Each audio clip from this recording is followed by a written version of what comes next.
You are standing on the threshold of a small cottage in a Norfolk village, and the year is 1650. The dawn light is just beginning to seep over the flat fields, a pale grey wash that softens every outline and makes the thatched roofs look like the backs of sleeping animals. The cottage before you is built of wattle and daub, its timbers dark with age and its walls gently uneven, as though the whole structure has settled into the earth over many quiet years.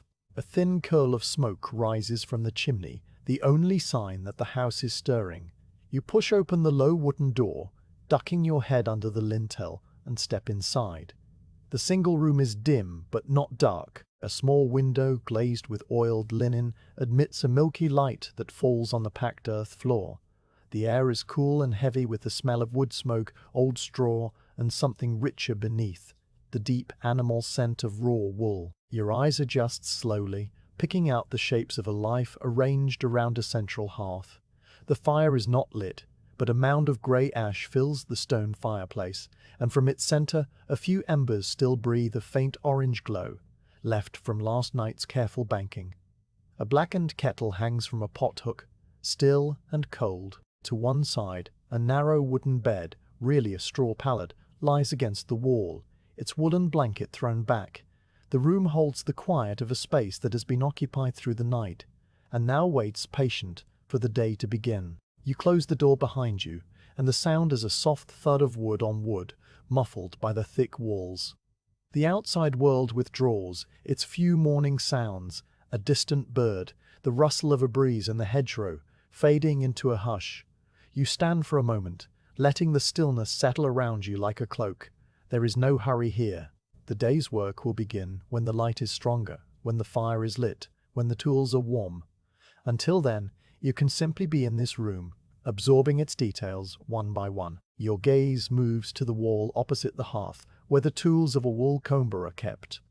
2 iron combs rest upright against the daub, their long teeth pointing towards the ceiling. The teeth are set in rows, sharp and evenly spaced, each one a slender spike of dark metal, and they are fixed into wooden stocks worn smooth by years of handling. A heavy wooden post stands beside them, its base wedged into the floor, and attached to it is an iron bracket that waits to hold one of the combs steady during the work. A low 3-legged stool sits before the post, its seat polished to a dull sheen. Under the window, a large wicker basket holds the raw fleece, a mound of creamy and grey wool that spills over the rim in soft locks. Beside the basket, a small iron pot, its lid smeared with grease, and a linen cloth spread on the floor, clean and empty, ready to receive the finished fibres. Every object has its place, and the room wears its purpose with a quiet dignity. You take a step closer to the basket and look down at the wool. In the dim light, the fleece seems almost to glow, its natural lanolin catching the faint gleam from the window. You can see the individual locks, some tightly curled, others hanging in loose staples, their tips slightly dirty from the fields. The wool smells of grass and open air, of the marshes where the long-willed sheep graze, and underneath it all, the sweet fat scent of the grease that protects the fibres and keeps them strong. You reach out and touch the topmost lock, your fingers meeting a springy resistance that yields slowly, the warmth of your hand seeming to wake something in the strand. The wool is cool, but not cold, and the texture varies from the coarser outer tips to the finer, softer underwool near the base. This fleece will become worsted cloth, smooth and strong, but only after many hours of patient labor. You withdraw your hand and turn back to the hearth. The faint embers are dying, and soon you will need to coax them into flame. But first, the room itself asks to be acknowledged. The walls are lined with a few simple things: a wooden shelf holding a single pewter plate and a cup, a bunch of dried herbs hanging from a rafter, their fragrance blending with the smoke. The ceiling is low, crossed by thick beams blackened with soot, and from one beam hangs a small iron lantern, unlit. The floor beneath your feet is hard and cool, swept clean of debris, its surface pitted and smoothed by countless footsteps. You notice a small pile of kindling, dry twigs and straw, placed neatly in an alcove beside the hearth, and a stack of split logs beyond, their ends pale and fibrous. Everything speaks of a life reduced to essentials, of tasks repeated day after day until they become as natural as breathing.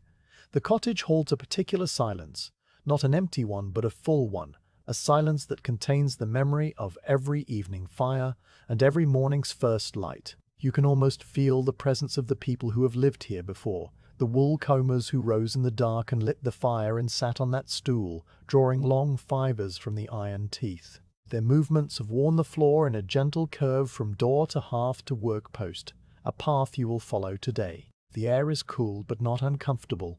The thick walls keep out the damp of the Norfolk spring, and the embers still give a tiny breath of warmth. You shiver once, a slight movement of the shoulders, and then the stillness returns. You move to the window and look out through the oiled cloth, which blurs the world into soft shapes.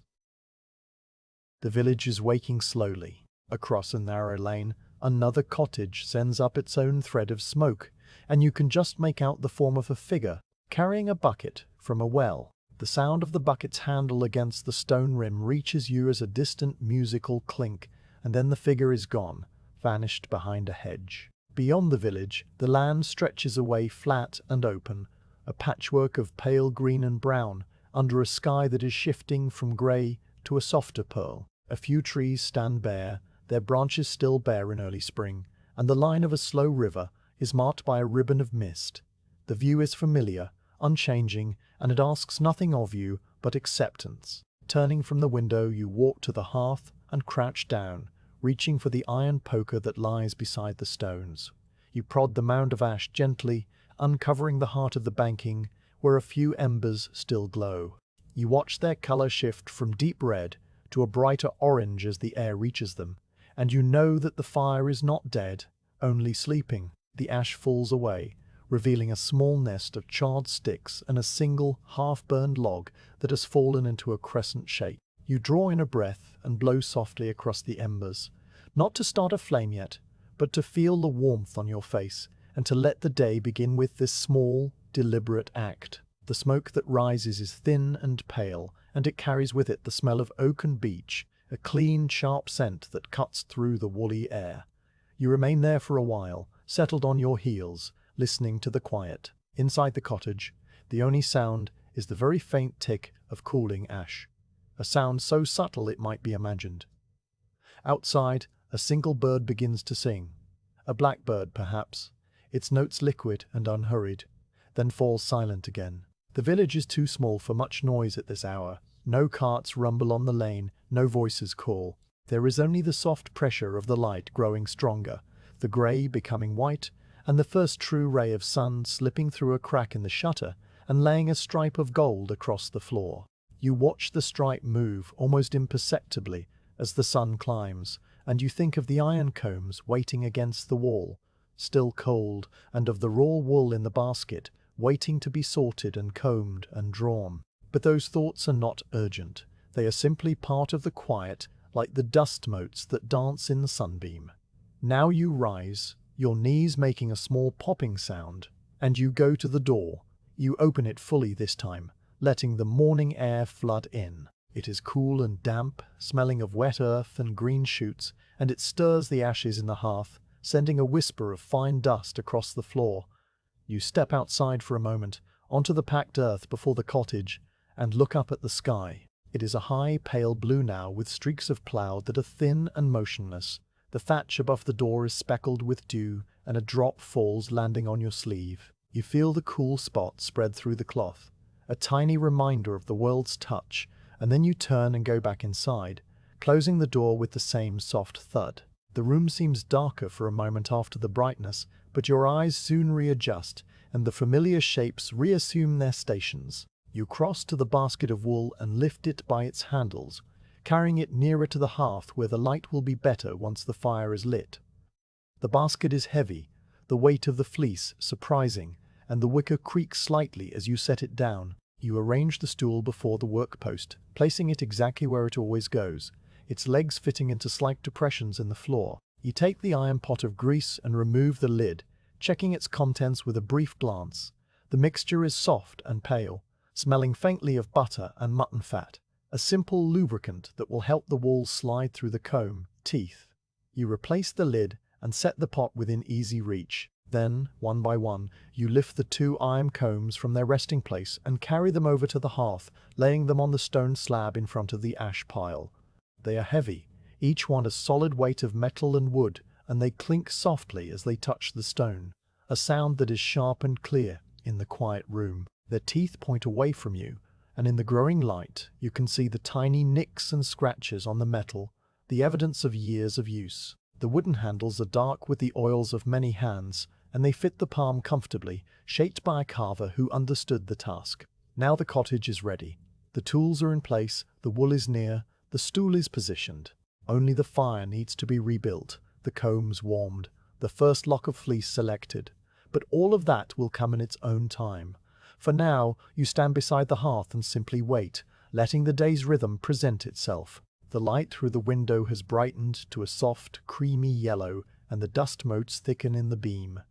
The blackbird outside begins to sing again, a few notes that rise and fall without hurry. You feel the coolness of the earthen floor through the soles of your shoes, the slight pressure of the air on your skin, and the deep quiet of a room that has seen this beginning many times. There is a comfort in the repetition, a sense of being part of a pattern that stretches back beyond memory. You breathe in the mingled scents of ash, wool, and damp earth, and you let the breath out slowly, watching it mist for an instant in the cool air before vanishing. The first chapter of your day has opened, and it contains nothing more than this: a cottage in first light, a waiting fire, the tools of an ancient craft, and a stillness so complete that even the act of standing becomes a kind of rest. You kneel on the cool earth floor before the hearth, the morning light now strong enough to cast your shadow across the swept ground. The mound of ash from the night before is still warm near its heart, and you push the iron poker gently into the grey pile, drawing aside the loose powder to reveal the small nest of embers beneath. They pulse with a deep orange light, fragile and half-hidden, like the breathing of a creature in hibernation. You set the poker aside and reach for the bundle of straw and dry twigs kept in the alcove, your fingers selecting a handful of the palest stems, so dry that they crackle at your touch. You arrange them over the embers in a loose crisscross pattern, building a tiny, airy structure that will catch the first breath of flame, then pause to check that the air can still flow between the pieces, because a fire begins not with heat alone, but with the quiet cooperation of fuel and breath. From the small box of charred cloth kept beside the hearth, you take a wisp of blackened linen and place it on the flat stone near the embers. You pick up the flint and the steel, fitting them into your hands with the familiarity of long practice. The steel is a curved piece of iron, dark and smooth, while the flint is a napped nodule with sharp edges that glitter faintly. You strike the steel against the flint with a quick downward motion, and a tiny shower of sparks scatters into the air, some landing on the charred cloth. One spark catches, and a small red point appears on the black fabric, then grows a pale halo of orange. You lift the cloth carefully, cupping it in both hands, and bring it to the nest of straw, where you blow with a steady, gentle stream of breath. The glow spreads, the straw blackens and curls, and with a soft, almost silent whoosh, a flame leaps into being, small and golden, dancing at the tips of the twigs. You add larger sticks one by one, selecting them from the pile with a deliberate slowness. Each stick is laid across the flame at an angle, giving the fire something to climb.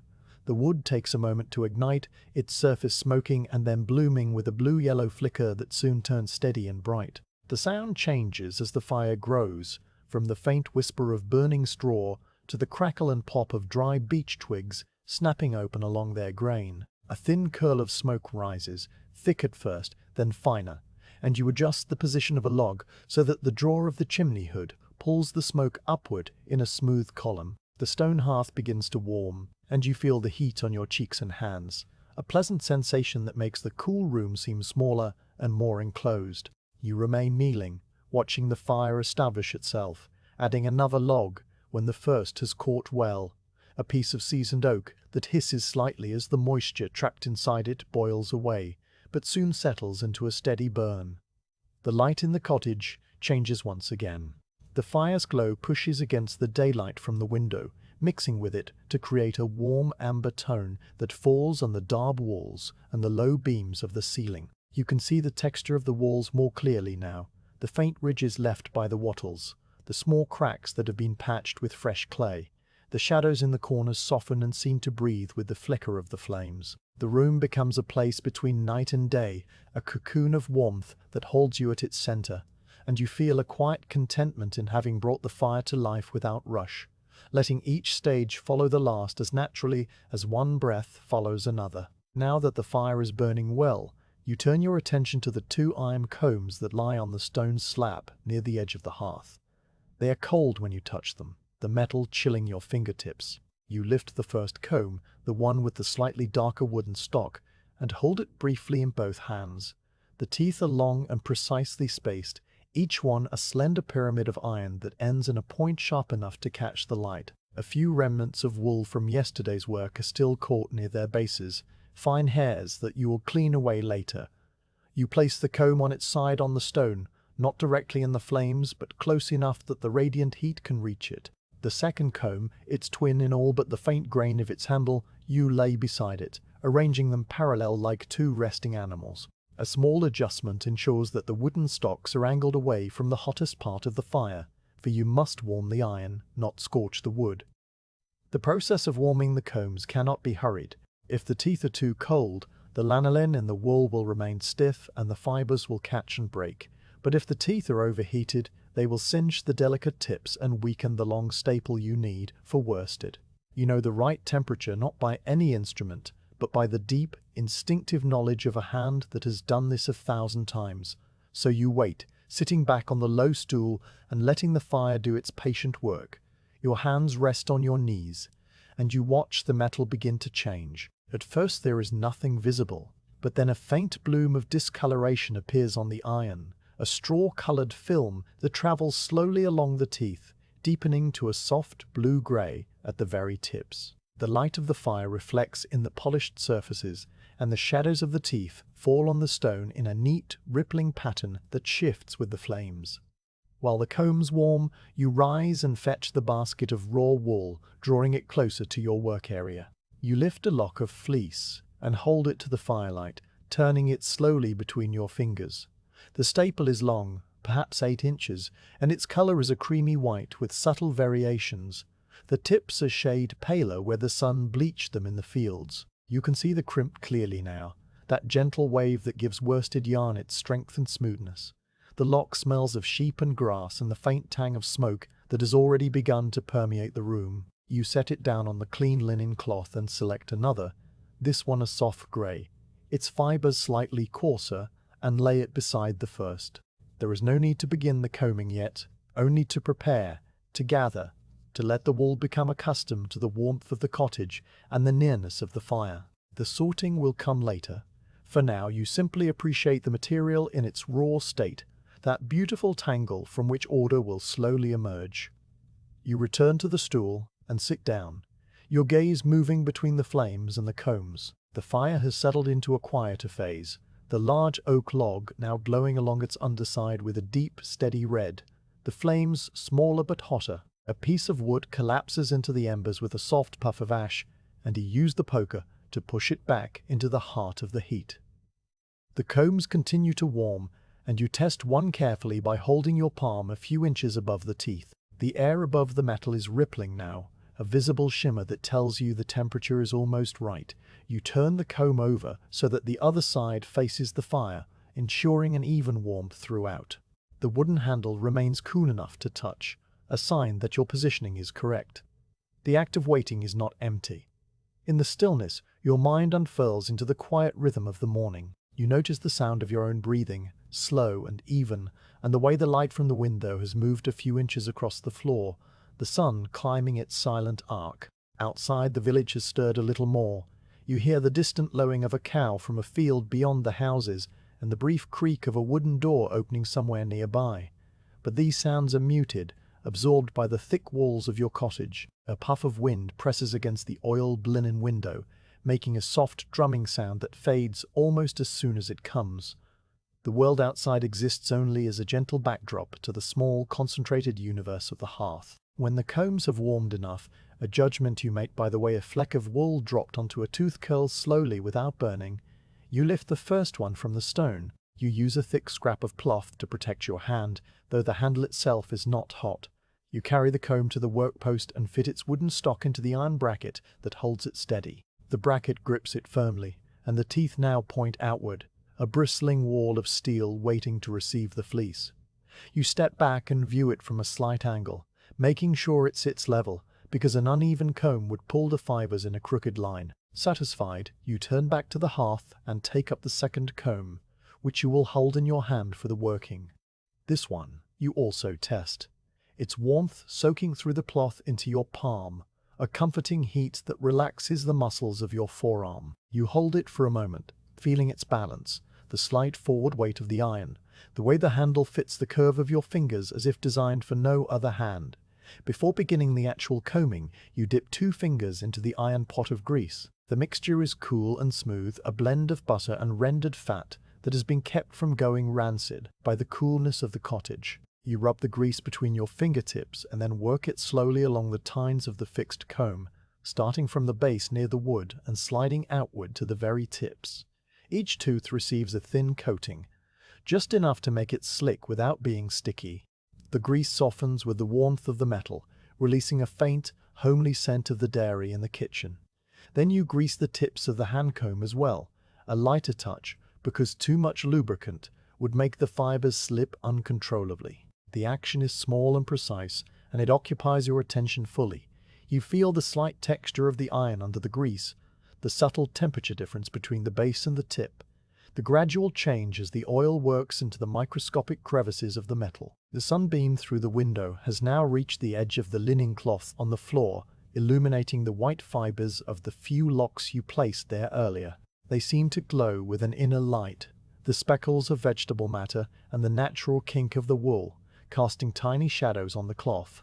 You step back from the comb and let your eyes rest on this arrangement, a composition of simple elements, the fixed comb standing upright, the hand comb resting on the stool, the greased tines catching the firelight, the pile of sorted wool waiting. All is ready, yet there is still no need to rush into the next stage.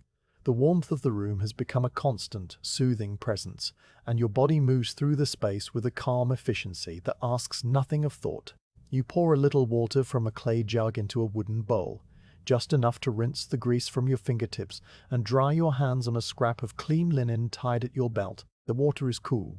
A brief shock that clears the senses, and you pour the used water carefully into a small bucket for later disposal, not on the fire or the floor. The ashes from the earlier firemaking have been pushed to one side. You use the poker to gather them into a neat pile at the edge of the stone, where they will cool and later be spread on the garden. Every small act of tidiness contributes to the quiet order of the space, and you find a kind of restfulness in these domestic gestures. The sweeping away of clutter, the righting of objects. You sit once more on the stool and face the fixed comb. For a long moment you do nothing but look at it, the way a painter might regard a blank canvas, though the comb is not blank, but a tool charged with potential. The heat from the fire washes over your back in a gentle wave, and the comb before you waits in its bracket with absolute stillness. The sound of the burning log is a low murmur, the occasional snap of a pocket of resin flaring briefly. The afternoon of combing and drawing lies ahead, but the path to it has been smoothed by these careful preparations, the kindling, the waiting, the warming, the greasing. You take the hand comb into your right hand and hold it loosely, its weight familiar and reassuring. The first lock of fleece is lifted from the linen cloth with your left hand, its long fibres trailing like a hank of unspun thread, and you bring it to the teeth of the fixed comb. The tip of the lock catches gently, the fibres spreading apart as they meet the greased steel, and you pause, ready but unhurried, suspended in the final moment before the rhythm begins. The fire crackles once, a low, soft sound, and the daylight continues its slow traversal of the floor, and you, seated in the heart of this peaceful room, prepare to transform the raw and the tangled into something smooth and long and ordered. The basket of raw fleece sits beside you now, its wicker sides bulging slightly with the weight of the wool, and you turn your full attention to it for the first time this morning. The fire has settled into a steady, quiet burn.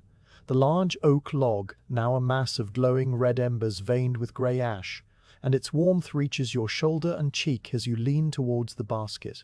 The light from the window has shifted again, climbing a little higher on the opposite wall, and the room is filled with a soft amber glow that makes every surface seem gentle and warm. You reach into the basket with both hands and lift out a heavy armful of fleece, the locks clinging together in a loose, tangled mass, and you lay it on the clean linen cloth spread before you on the floor. The wool makes a faint, rustling sound as it settles, a dry whisper that speaks of fields and hedgerows and the open sky.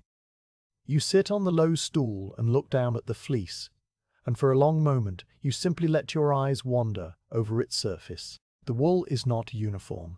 It is a landscape in miniature, with hills and valleys of creamy white, soft grey, and the palest brown, the colours of winter grass and chalky soil. The fibres come from the long-wooled sheep that graze on the marshes beyond the village, their fleece prized for its strength and lustre, ideal for the smooth, worsted cloth that will be woven from these very strands. You can see the marks of the animal's life in the wool, the slightly darker tips where rain and sun have weathered the staple, the paler base where the fibre grew close to the skin, protected and warm. A faint smell rises from the fleece, a rich blend of lanolin, grass, and the distant tang of the marsh mud, and you breathe it in, the scent so familiar that it barely registers as a thought, only as a deep comfort. You lift a single lock from the pile, pinching it between your thumb and forefinger near the cut end where the shearer's blade separated it from the sheep. The lock is about the length of your hand,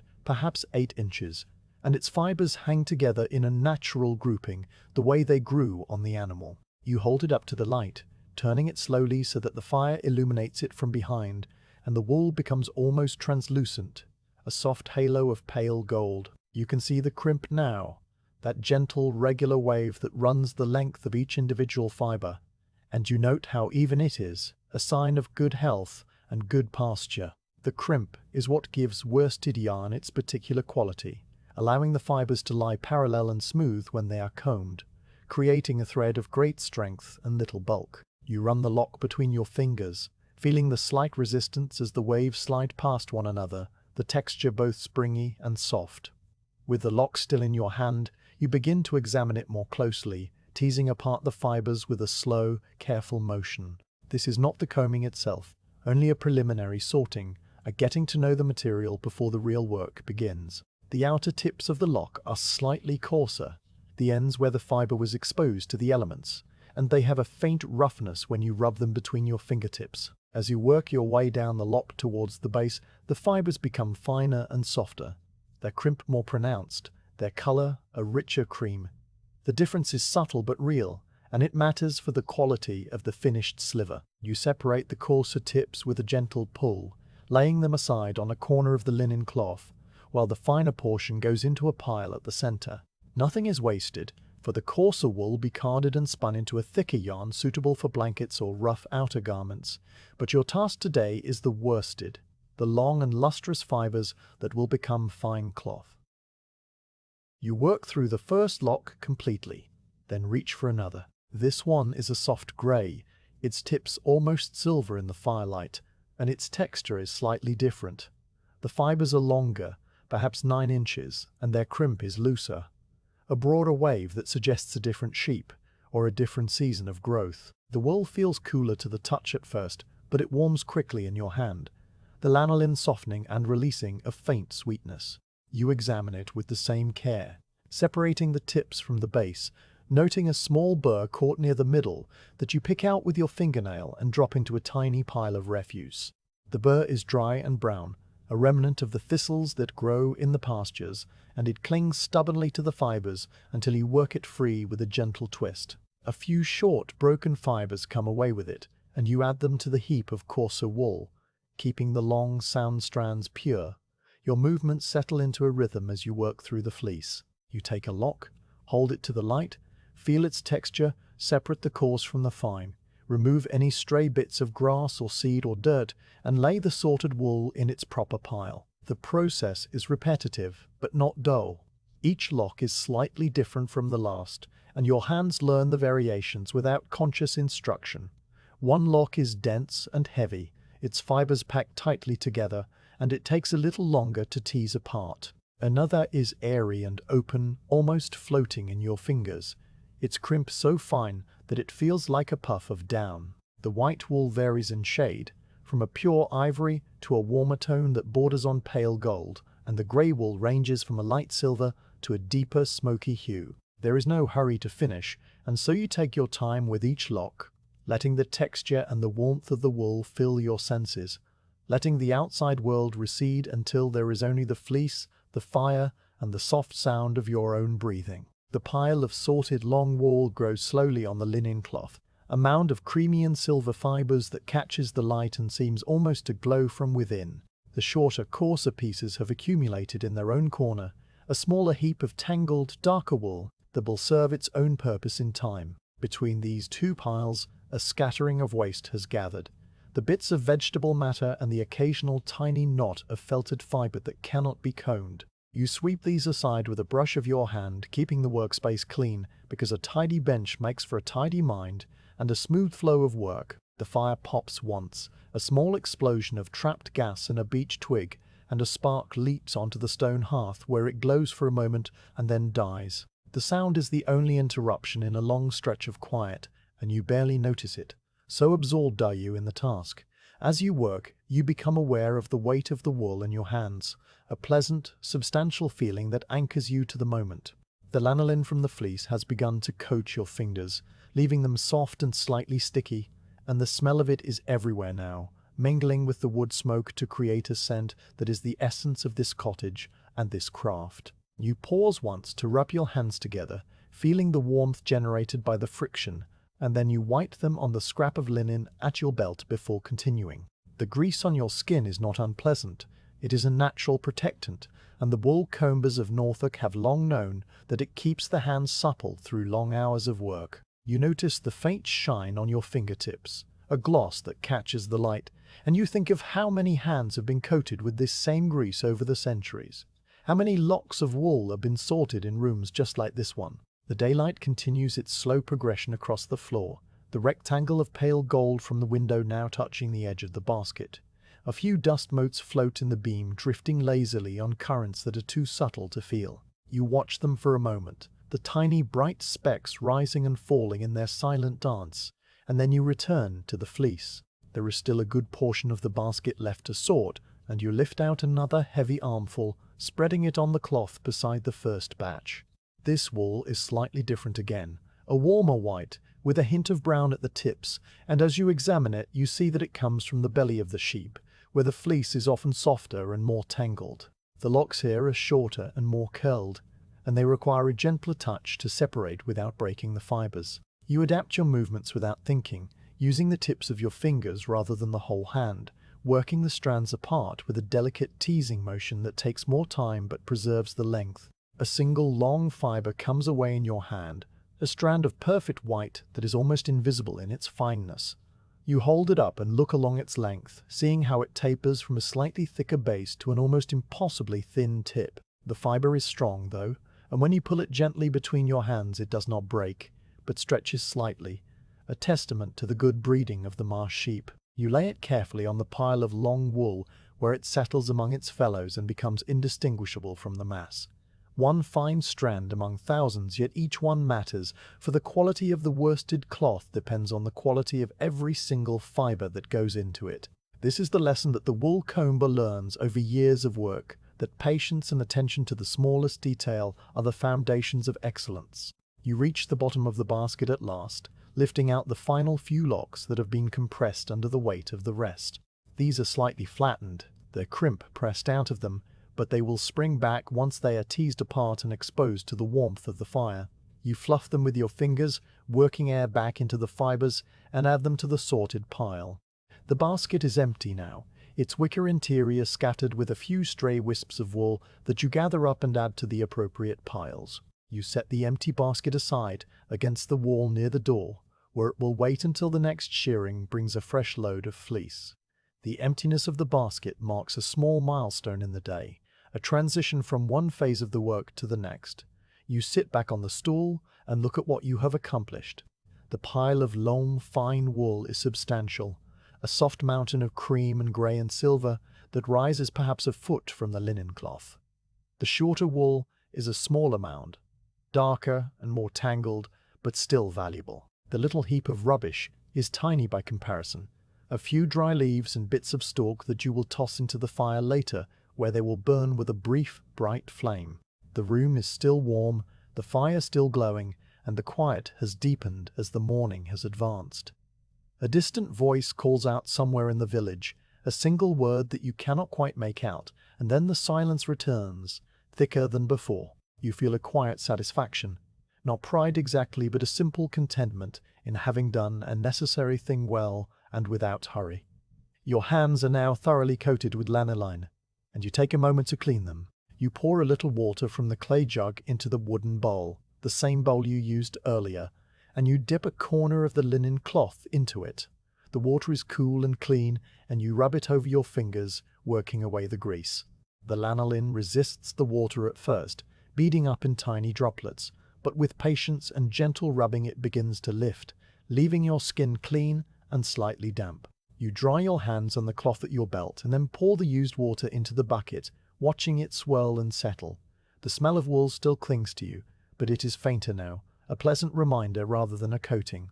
The fire has burned low during your long session of sorting, and you add a fresh log from the stack, a piece of beech that is pale and smooth. You place it carefully on the embers, adjusting its position with the poker until it sits securely, and then you wait for it to catch. The bark blackens and curls, a thin flame licking along its underside, and soon the fire is blazing again, the new wood sending up a shower of sparks that swirl into the chimney hood.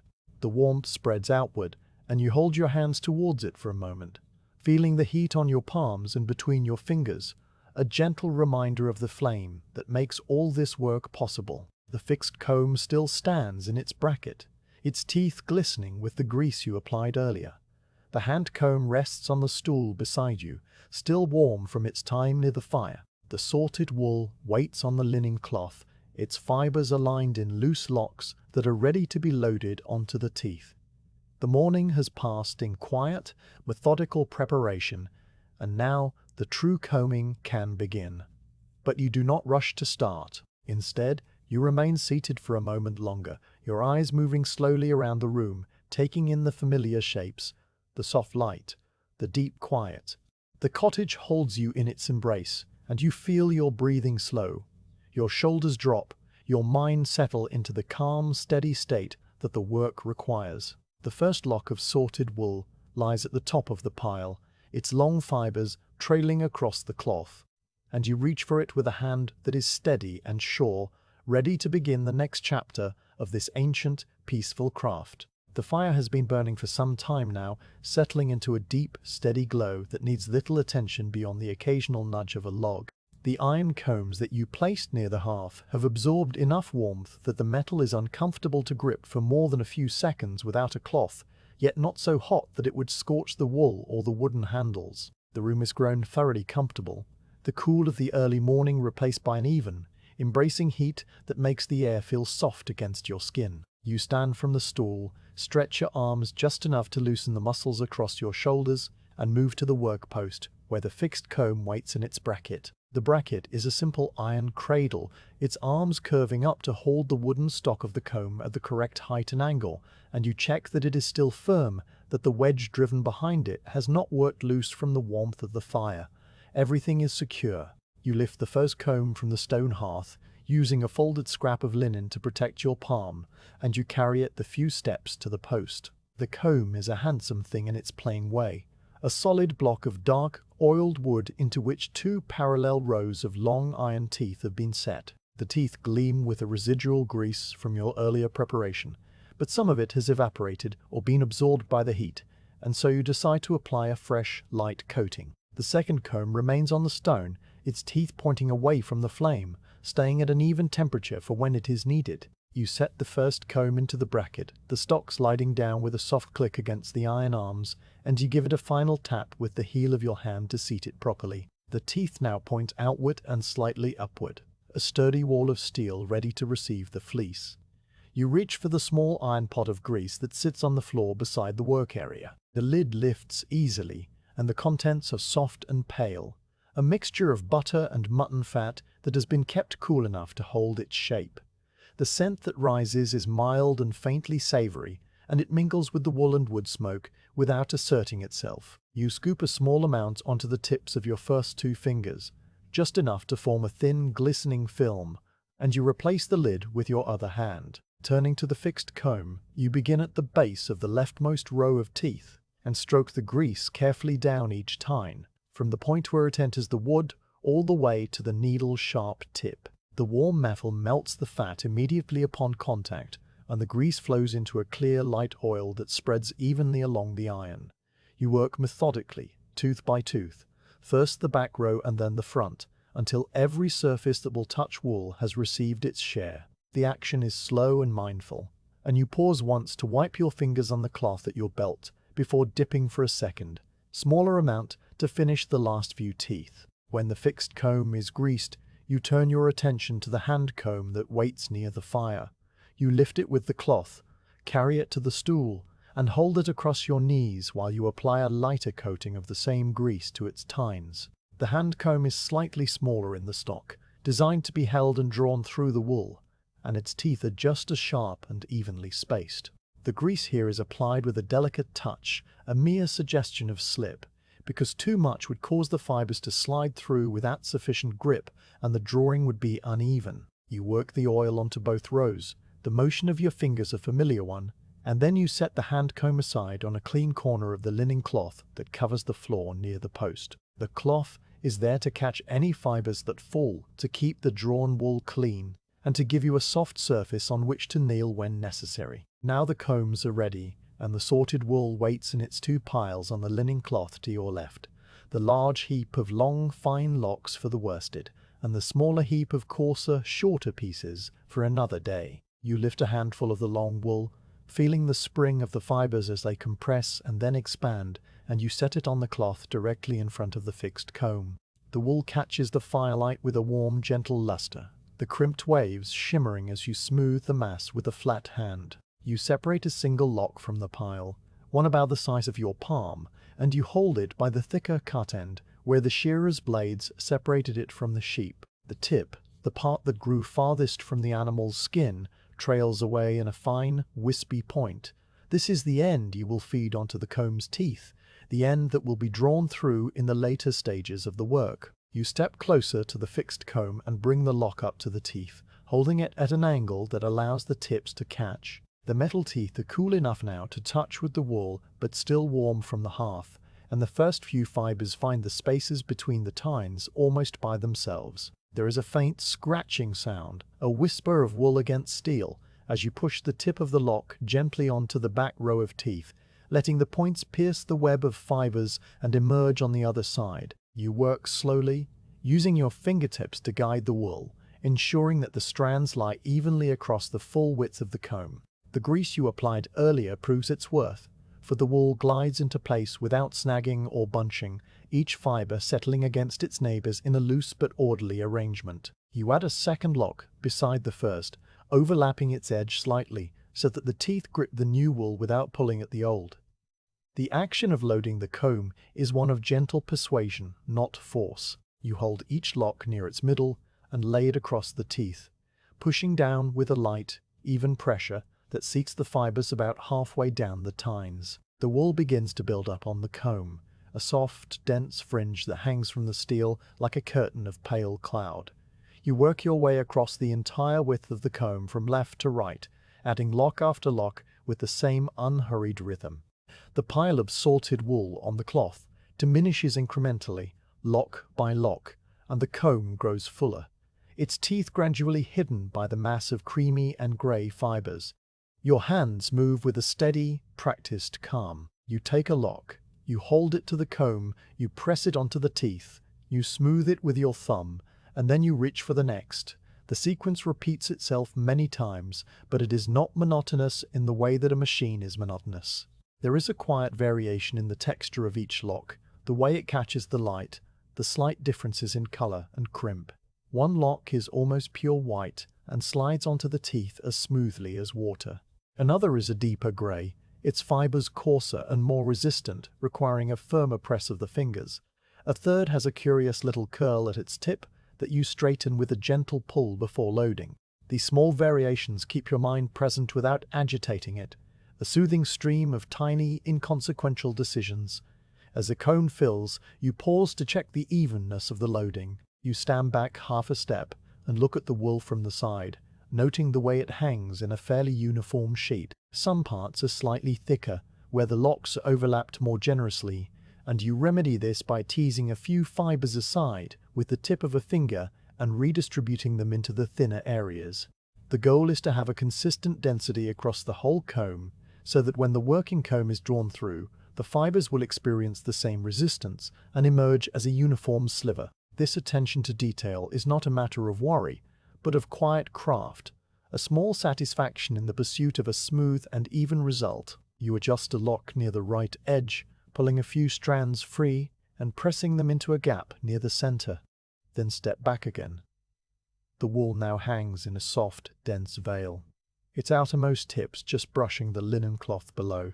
The room is very silent now, the silence that seems to have deepened with the loading of the comb. The fire burns without crackle, having reached that stage where the wood glows and the flames are low and blue at the base, and the only sound is the very faint tick of cooling metal from the chimney hood. Outside, the village is at its midday quiet, the brief stir of the morning having faded into the long, still hours of the afternoon.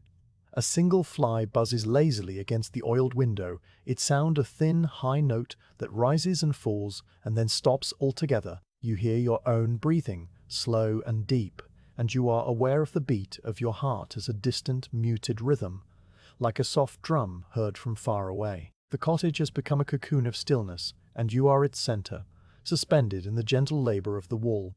The fixed comb is now fully loaded, its teeth hidden behind a dense wall of aligned fibers. You reach for the hand comb and take it in your right hand, feeling the warmth that still lingers in the wooden stock. The iron teeth are cool to the touch now, but they retain a faint memory of the fire, and that is enough. You hold the hand comb loosely, your grip relaxed, the handle resting across the base of your fingers.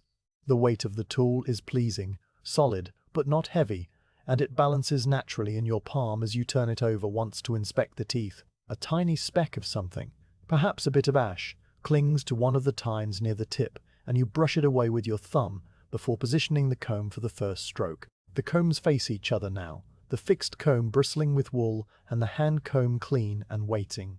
You raise the hand comb and bring its teeth to the very tips of the loaded wool, the points just touching the outer fringe, and you pause. This is the moment before the rhythm begins, the still point at the top of a breath. You feel the slight spring of the fibers against the iron, a gentle resistance that says the wool is properly greased and the teeth are properly spaced. The fire glows behind you, casting your shadow onto the door wall, a dark shape that moves as you move. You take a breath, let it out, and then you draw the hand comb through the wool in the first slow, even stroke. The sound is a soft hiss, the sliding of hundreds of fibers over smooth steel, and the hand comb moves as if through water. You feel the tug of the long fibers as they begin to straighten, the shorter ones catching in the teeth of the fixed comb and remaining behind. The stroke ends when the hand comb has traveled the full length of the loaded wool, and you lift it away, carrying a thin web of aligned fibers on its teeth. The wool on the fixed comb has changed, its outermost layer now lying in a smoother, more parallel arrangement, the tangles loosened and the crimp beginning to relax. You clean the hand comb with a quick flick of a wooden pick, dropping the short tangled noils into the basket of waste, and then you bring the comb back to the starting position. The first stroke is complete, and the room holds its breath with you as you prepare for the next. The hand comb rests in your right hand now, its wooden stock still carrying a gentle residual warmth from the hearth, and you turn it over once, feeling the subtle grain of the beechwood against your palm. The fixed comb stands before you in its bracket, fully loaded with the long wool you sorted, its teeth hidden behind a dense, pale curtain of fibers that catches the firelight in a soft, diffuse glow. The room has settled into a profound quiet, the kind of stillness that seems to press gently against your ears, and you are aware of the weight of the moment, the threshold between preparation and the true work of combing.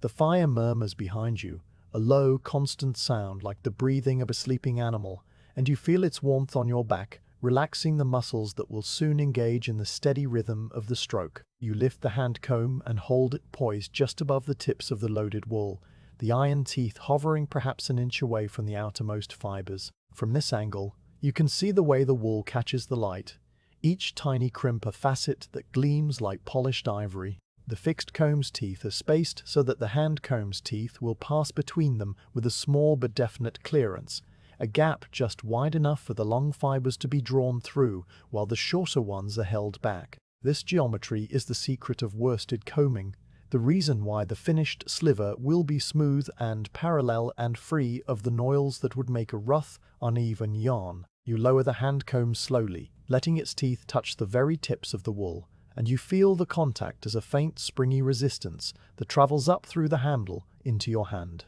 The wool does not resist in the way that a solid object resists. It yields, but with a gentle elastic push that tells you the fibers are alive with their own texture and strength. You begin the first stroke at the very outermost edge of the wool, where the tips are thinnest and most delicate.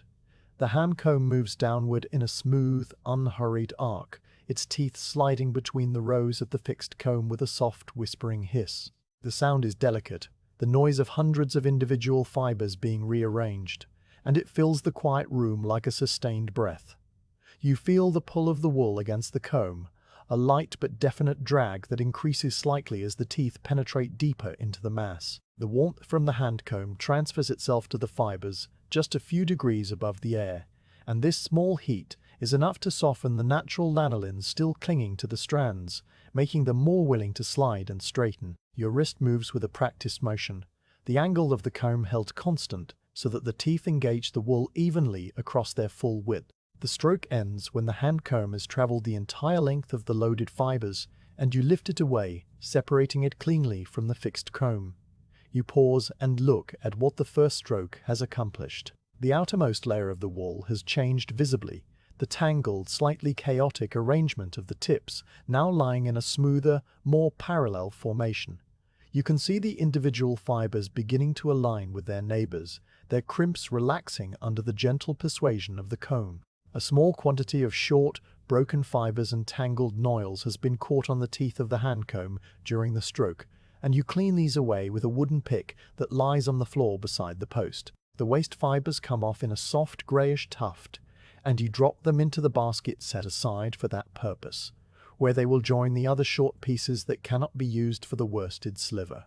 The action of cleaning the comb is quick and unthinking, a natural punctuation between strokes, and then you raise the hand comb again and bring it back to the starting position.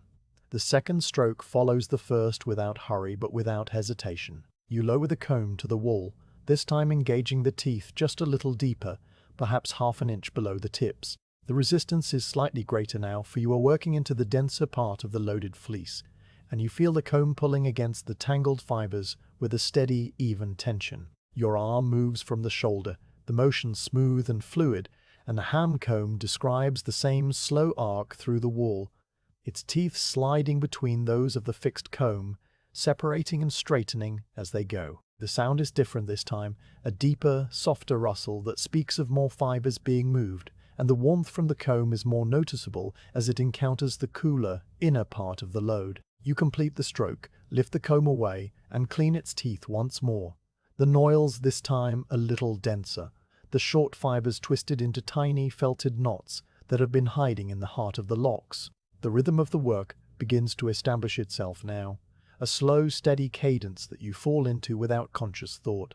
You lower the comb, you draw it through the wool, you lift it away, you clean the teeth, and then you lower it again. Each stroke takes perhaps 10 seconds, the time of a slow breath in and a slow breath out, and the gaps between strokes are filled with the small, precise motions of cleaning and adjusting. Your body settles into the work, your shoulders relaxing, your grip on the handle light but secure. The warmth from the fire continues to bathe your back, and the light from the window continues its slow creep across the floor, and you are aware of these things only as a distant, pleasant backdrop to the focus required by the combing. As the number of strokes increases, the wool on the fixed comb undergoes a gradual transformation. What was once a rough, tangled mass of locks, each one distinct from its neighbors, is now becoming a unified sheet of aligned fibers. The crimps are relaxing, the waves straightening into long, smooth lines that all point in the same direction, from the tips caught in the comb's teeth outward to the trailing ends. The color is changing too.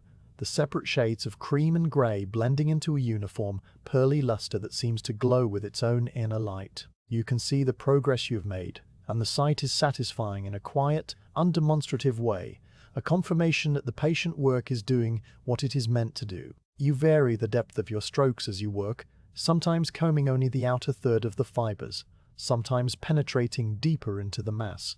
This variation is not random, but follows an unspoken pattern, a sense of where the tangles still lie and where the fibres are already smooth. The handcomb tells you these things through the resistance it meets, a language of touch that you have learned so thoroughly that it bypasses thought entirely. A slight increase in drag means a cluster of tangled fibres. A smooth, easy passage means the wool is already aligned. You respond to these signals by adjusting the angle of the comb, the speed of the stroke, the depth of the engagement, all without words or even clear intention. Your hands know what to do and you let them do it, your mind drifting in a peaceful, unfocused state that is not quite meditation, but shares its calm. The teeth of the fixed comb are now visible again at the very base, where the first few strokes have cleared away some of the loading.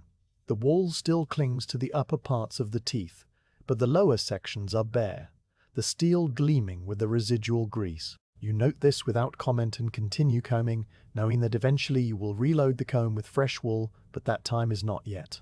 For now, the loaded wool remains sufficient for many more strokes, and you work through it steadily, drawing the hand comb again and again through the softening mass. The sound of the combing becomes a kind of music, a soft, rhythmic whispering that lulls the senses. It blends with the murmur of the fire and the distant muted sounds of the village outside, the whole composing a quiet symphony that requires no listener. Your breathing matches the rhythm of the strokes, a natural synchronization that happens without effort, and you feel a deep, abiding peace settling over you. The work is repetitive, yes, but it is a repetition that frees rather than imprisons, a cycle that carries you along like a slow, gentle current. There is no need to think of the past or the future, no need to plan or to remember. There is only the comb, the wool, the fire, and the steady, tireless motion of your hand. From time to time, you pause to inspect the hand comb more closely, turning it in the firelight to see how the teeth are faring. The grease you applied earlier is still holding, a thin, invisible film that keeps the wool from catching, and the metal shows no sign of cooling too much. If the comb were to become cold, the lanolin would stiffen and the fibres would drag, so you pay attention to the temperature, holding the comb near your cheek once to feel the warmth it radiates. It is still comfortably warm, the heat from the hearth having soaked deep into the iron, and you are satisfied that it will serve for many more strokes before it needs to be returned to the fire. The afternoon light through the window has shifted again, the rectangle of pale gold now climbing the opposite wall and illuminating a bunch of dried herbs that hang from a rafter. The herbs are lavender and rosemary, their leaves brittle and grey, and the warmth of the sun releases a faint, dusty fragrance that drifts down into the room. The scent mingles with the wool and the wood smoke, adding another layer to the rich tapestry of smells, and you breathe it in without noticing, your mind too absorbed in the work to register the change. Outside, a cart passes on the distant lane, the rumble of its wheels, a low, brief sound that fades as quickly as it arose, and then the quiet returns, deeper than before. You reach a point where the wool on the fixed comb has been combed through its entire depth, the fibres now lying in a smooth, lustrous sheet that trails from the teeth like a fall of water. The tangles are gone, the short fibres have been removed, and what remains is a mass of long, parallel strands ready for the next stage of the process. You set the hand comb down on the linen cloth and step back, flexing your fingers once or twice to stretch them, and you look at what you have done. The wool has changed utterly from the rough locks you sorted earlier. It is now a thing of order and beauty. Its fibres are lined like the strings of a harp. The firelight flickers across its surface, catching the tiny wave of the crimp that still remains, a subtle texture that will give the finished yarn its strength. You clean the hand comb thoroughly now, using the wooden pick to remove every trace of waste fibre from between the teeth, and then you wipe the iron with a dry corner of the linen cloth, buffing it to a dull shine. The fixed comb still holds its load of combed wool, and you will begin drawing the long fibres into a sliver soon, but first there is a small pause, a natural break in the rhythm. You cross to the hearth and add another log to the fire, a piece of split oak that catches quickly, its rough edges flaring with small, bright flames. The warmth surges for a moment, and you stand before the fire, letting it wash over you, feeling the heat on your face and chest and hands. The Woolcomber's day is long and the work is demanding, but it is also steady and calm. A quiet companion that asks only patience and attention. You have given both, and the combed wool before you is the proof. A silent testament to the hours spent in this warm, still room, with only the hiss of the comb and the murmur of the fire for company. The fixed comb stands before you, still cradled in its iron bracket, and the wool upon it has been transformed by the patient strokes of the hand comb into a smooth, shining sheet of aligned fibres. The tangles are gone, the short and broken bits removed, and what remains is a mass of long, parallel strands that catch the firelight in a soft, silvery glow. You set the hand comb aside on the linen cloth, its work finished for the moment, and you step closer to the post, letting your eyes travel across the loaded wool. It hangs from the teeth like a curtain of pale water, the tips caught securely in the steel, the trailing ends falling free almost to the floor. The room is quiet, the fire murmuring its low steady song, and you feel a calm readiness settle over you, because the most delicate part of the day's labor is about to begin. You reach out with your left hand and rest your fingers lightly on the wool, just above the teeth of the fixed comb, feeling the warmth that still lingers in the fibers from the combing. The wool is soft but firm, the strands lying so close together that the surface feels almost like a single piece of cloth, yet with a slight, springy give that reminds you of its living origin. Your right hand moves to the free hanging ends, gathering a small portion of the fibers between your thumb and forefinger, and you hold them gently, with no more pressure than is needed to keep them from slipping away. The action is careful and deliberate, for the fibers are delicate now, aligned and ready to be drawn into the continuous ribbon that the spinners will later twist into worsted yarn.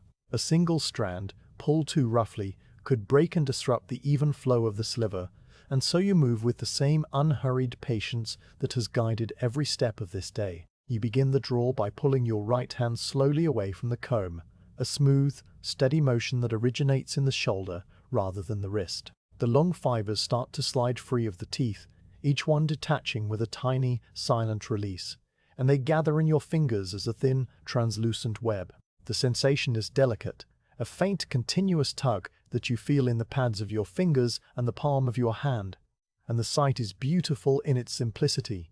A ribbon of wool emerging from the mass, pale and gleaming, as if you were pulling a thread of light from the dense curtain of the fleece. You stop after drawing only a few inches, holding the formed sliver taut but not tight, and you use the fingers of your left hand to press gently on the fibers still caught in the comb, keeping them from being pulled out all at once. The pressure is just enough to provide a slight resistance, so that the draw extracts only the longest strands, leaving the medium-length fibers to be drawn later and the very shortest to remain behind in the teeth. With the first small length of sliver hanging between your hands, you pause to look at it. The ribbon is perhaps an inch wide and as thin as a veil, its fibers lying in perfect parallel along its length, their crimp relaxed but not entirely gone, giving the surface a subtle wavy texture that shimmers in the firelight. The color is a uniform pearly white, with occasional faint threads of gray that run through it like the veins in a piece of marble. You can see through the sliver to the shadow of your own fingers beyond, and the translucence speaks of how fine and well combed the wool has become. You lay this first drawn portion down on the linen cloth, where it coils softly into a loose ring, its own weight settling it against the fabric with a whisper. You return your right hand to the mass of wool, gathering another small portion of the free ends, and you repeat the draw. The motion is the same as before, a slow, even pull, a gentle restraint from the left hand, a pause as the sliver lengthens, and then the laying down of the formed ribbon. Each draw extracts more of the long fibers, the ones that have been combed to lie parallel, and that will make the smoothest, strongest thread. As you work, the wool on the fixed comb begins to thin, its dense curtain becoming more transparent, and you can see the teeth of the comb beginning to show through in places. The sight is a quiet reward, a visible measure of your progress, and it encourages you to continue without hurry, without any sense of needing to finish. The rhythm of the drawing establishes itself as naturally as the rhythm of the combing did. You gather, you pull, you pause, you lay down the sliver, and then you gather again.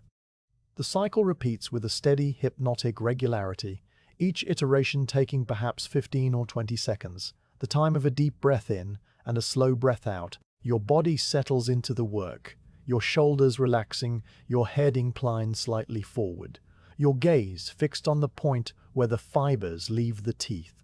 The world outside the cottage fades until it is barely a memory, the muted call of a distant voice, the creak of a cartwheel on a dry track somewhere beyond the hedge, the brief flurry of a sparrow near the window.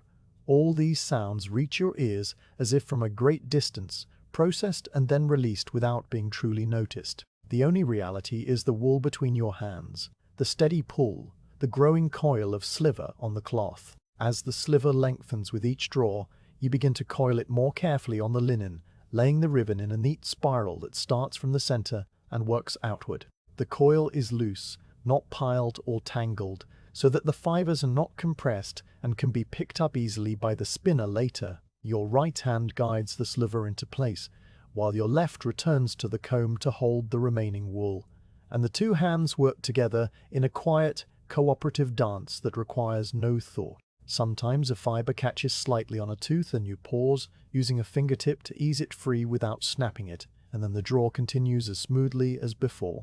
These tiny interruptions are part of the natural flow, like the small irregularities of a stream that make its course no less constant.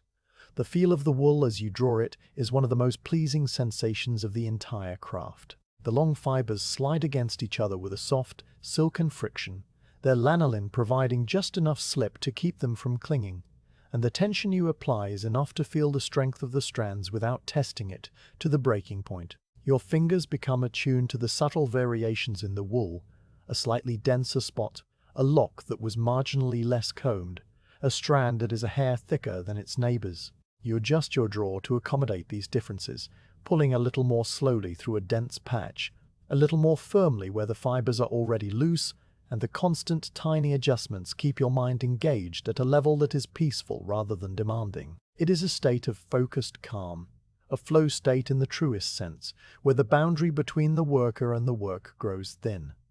You pause after a long series of draws and straighten your back, looking up at the window. The light has shifted again, the pale gold rectangle now touching the edge of the herb bundle and casting its shadow on the wall in a long, distorted shape. The afternoon is advancing, but you have no way of knowing the hour precisely, nor any need to know it.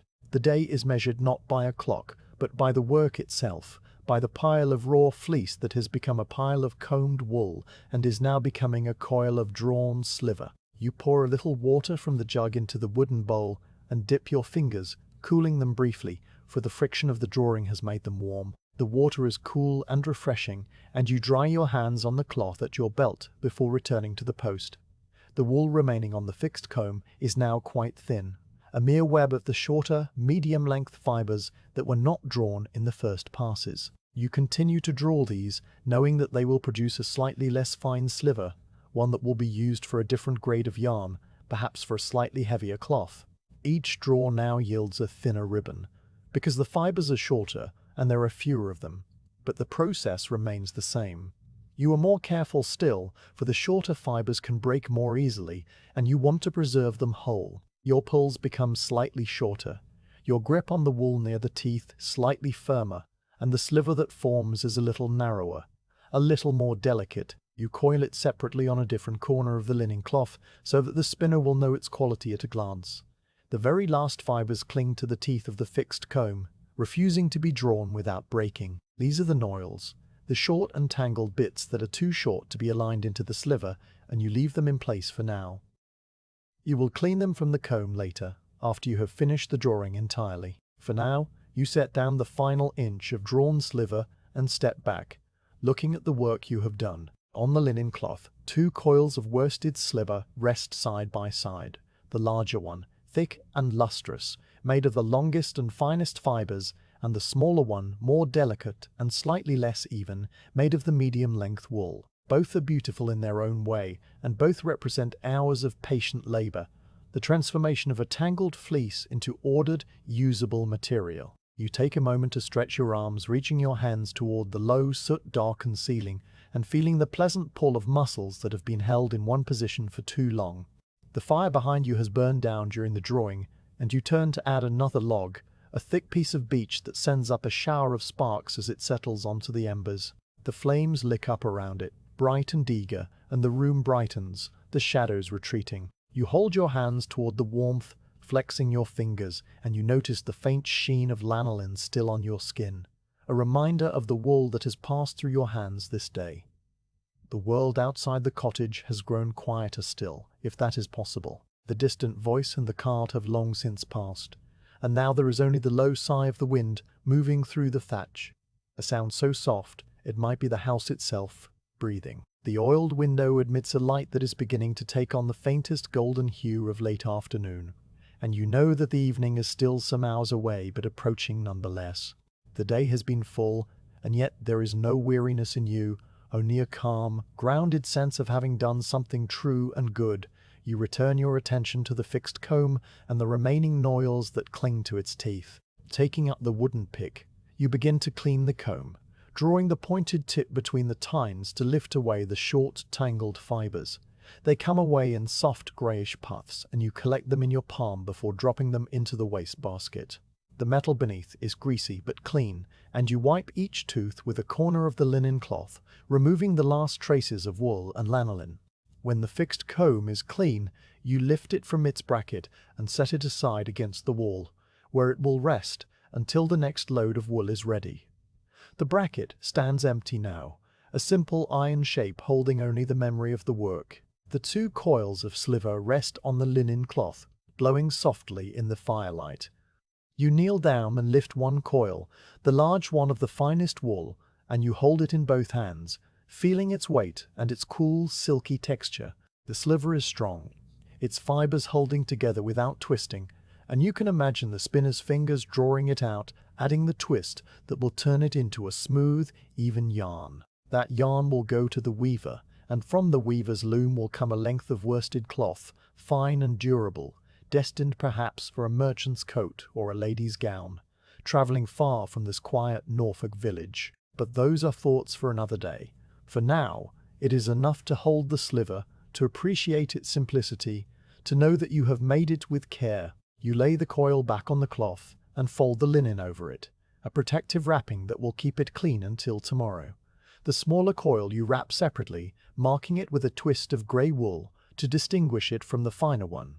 The bundles are neat and tidy, ready to be set aside. The floor around the post is clean, the wastebasket full but not overflowing, the tools in their proper places. The cottage has the air of a workshop well tended, a space where the labour of the day has left nothing but order and quiet satisfaction. You sit down on the stool once more, your hands resting loosely on your knees, and you let your gaze drift around the room. The fire crackles softly, the new log settling into its burn, and the light from the window has deepened to a warm amber that paints the opposite wall in tones of honey and ochre. The herbs hanging from the rafters sway slightly in a draught too gentle to feel, their fragrance a faint, dusty sweetness. The silence is complete, and you sit within it, not thinking, not doing, simply being. The drawing of the long fibres is done, and the sliver rests, and the day moves slowly, peacefully toward its close. The fixed comb stands clean and empty now, its teeth gleaming with a faint film of grease in the firelight, and the bracket that holds it waits with the patient stillness of iron that has known 1,000 such moments.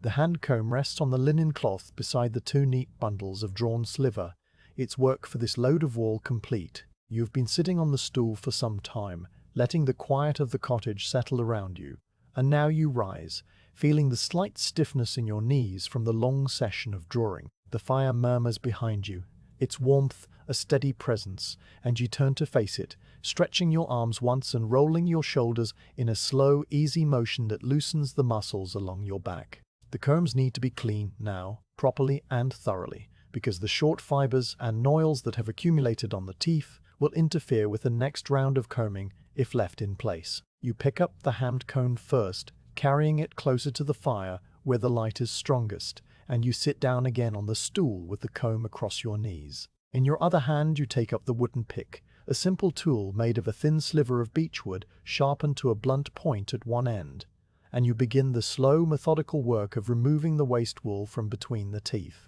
The pick slides between the first two tines near the base of the comb, and you draw it upward, lifting a small clot of tangled greyish fibres that have been caught there since the earliest strokes of the morning. The noils come away easily, their short matted strands clinging together in a soft felted mass, and you drop them into the waste basket that sits on the floor beside the stool. You work your way across the comb, tine by tine, moving the pick with a slow, steady precision that leaves no fibre behind.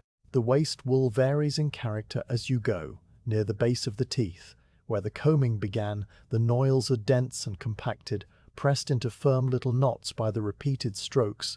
Nearer the tips, the waste is lighter and fluffier, consisting of the very shortest fibres that were never fully engaged by the comb. You clean each space between the teeth, the pick making a soft, scratching sound against the iron, and you pause from time to time to wipe the accumulated fluff from the pick's tip onto the edge of the wastebasket. The task is repetitive but not tedious, a quiet, undemanding labor that gives your hands something to do while your mind rests in a state of calm attention. When the hand comb is fully cleaned of noils, you hold it up to the firelight and inspect it closely, turning it so that the gleam travels along each tooth. A few fine, almost invisible hairs still cling to the metal, caught on microscopic roughnesses that the eye cannot see, but the fingertip can feel. You take up a stiff bristle brush, its handle worn dark with use, and you brush the teeth vigorously but carefully, working from base to tip in short, quick strokes.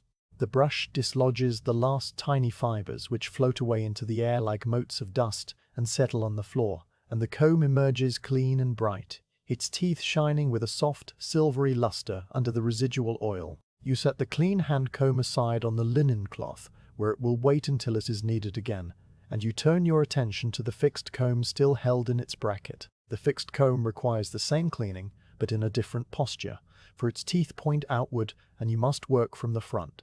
You stand before the post and take up the wooden pick again, beginning at the leftmost edge and working your way across.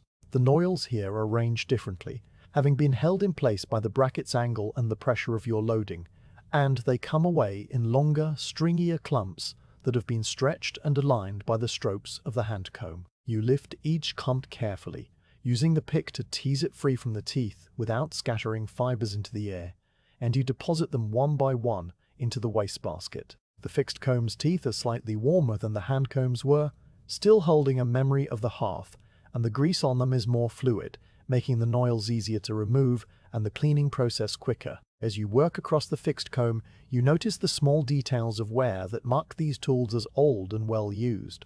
A few of the teeth have tiny nicks near their tips, where they have struck against something hard, perhaps a stray pebble caught in the fleece. One tooth near the center has a slight, almost imperceptible bend that you know to compensate for when loading the wool. The wooden stock shows the polish of countless hands, its edges rounded and smooth, and the bracket has worn a shallow groove into the wood where it grips each day. These marks are not flaws but history, the accumulated record of years of quiet labor, and you regard them with a quiet, unspoken affection, the fondness that a craftsperson feels for tools that have served faithfully. When the fixed comb is clear of noils, you take the bristle brush to it as well, working the bristles between the teeth in a motion that is slower and more deliberate because of the comb's fixed position. The last tiny fibres release and drift downward, and you brush the wooden stock too, clearing away the fine dust that has settled there. Then you step back and wipe your hands on the cloth at your belt, looking at the two clean combs with a small, quiet satisfaction. The wastebasket is now noticeably fuller, its contents a soft greyish mound of short fibres that will be carded and spun into coarser yarn for blankets or rough cloth, a useful byproduct of the worsted process. Nothing is wasted, everything finds its purpose. You lift the wastebasket and carry it to the corner of the room, where a larger sack of wool scraps already waits, and you empty the basket's contents into it, patting the wicker sides to dislodge any lingering fibres. Then you return the basket to its place near the post and stand for a moment, letting your gaze wander around the room. The fire has burned down again, the last log you added now reduced to a glowing mass of embers that pulses with a deep, steady red. The light through the window has shifted once more, the amber of late afternoon beginning to pale toward the softer, cooler tones of early evening, and the shadows in the corners of the cottage have lengthened and softened. A single bird calls outside, its note clear and brief, and then the silence returns. You cross to the hearth and kneel down, using the poker to draw the embers together into a compact bed. The heat rises against your face, a gentle wave that smells of hot ash and clean wood, and you add 2 fresh logs from the stack, placing them carefully side by side so that they will catch evenly. The bark blackens, a thin wisp of smoke curls upward, and then the flames appear, small and blue at first, growing into a steady golden blaze. The fire reasserts itself with a soft roar, and the warmth spreads outward once again, filling the room and pushing back the coolness that had begun to creep in from the walls. You remain kneeling for a moment, watching the flames establish themselves, and then you rise and return to the work area.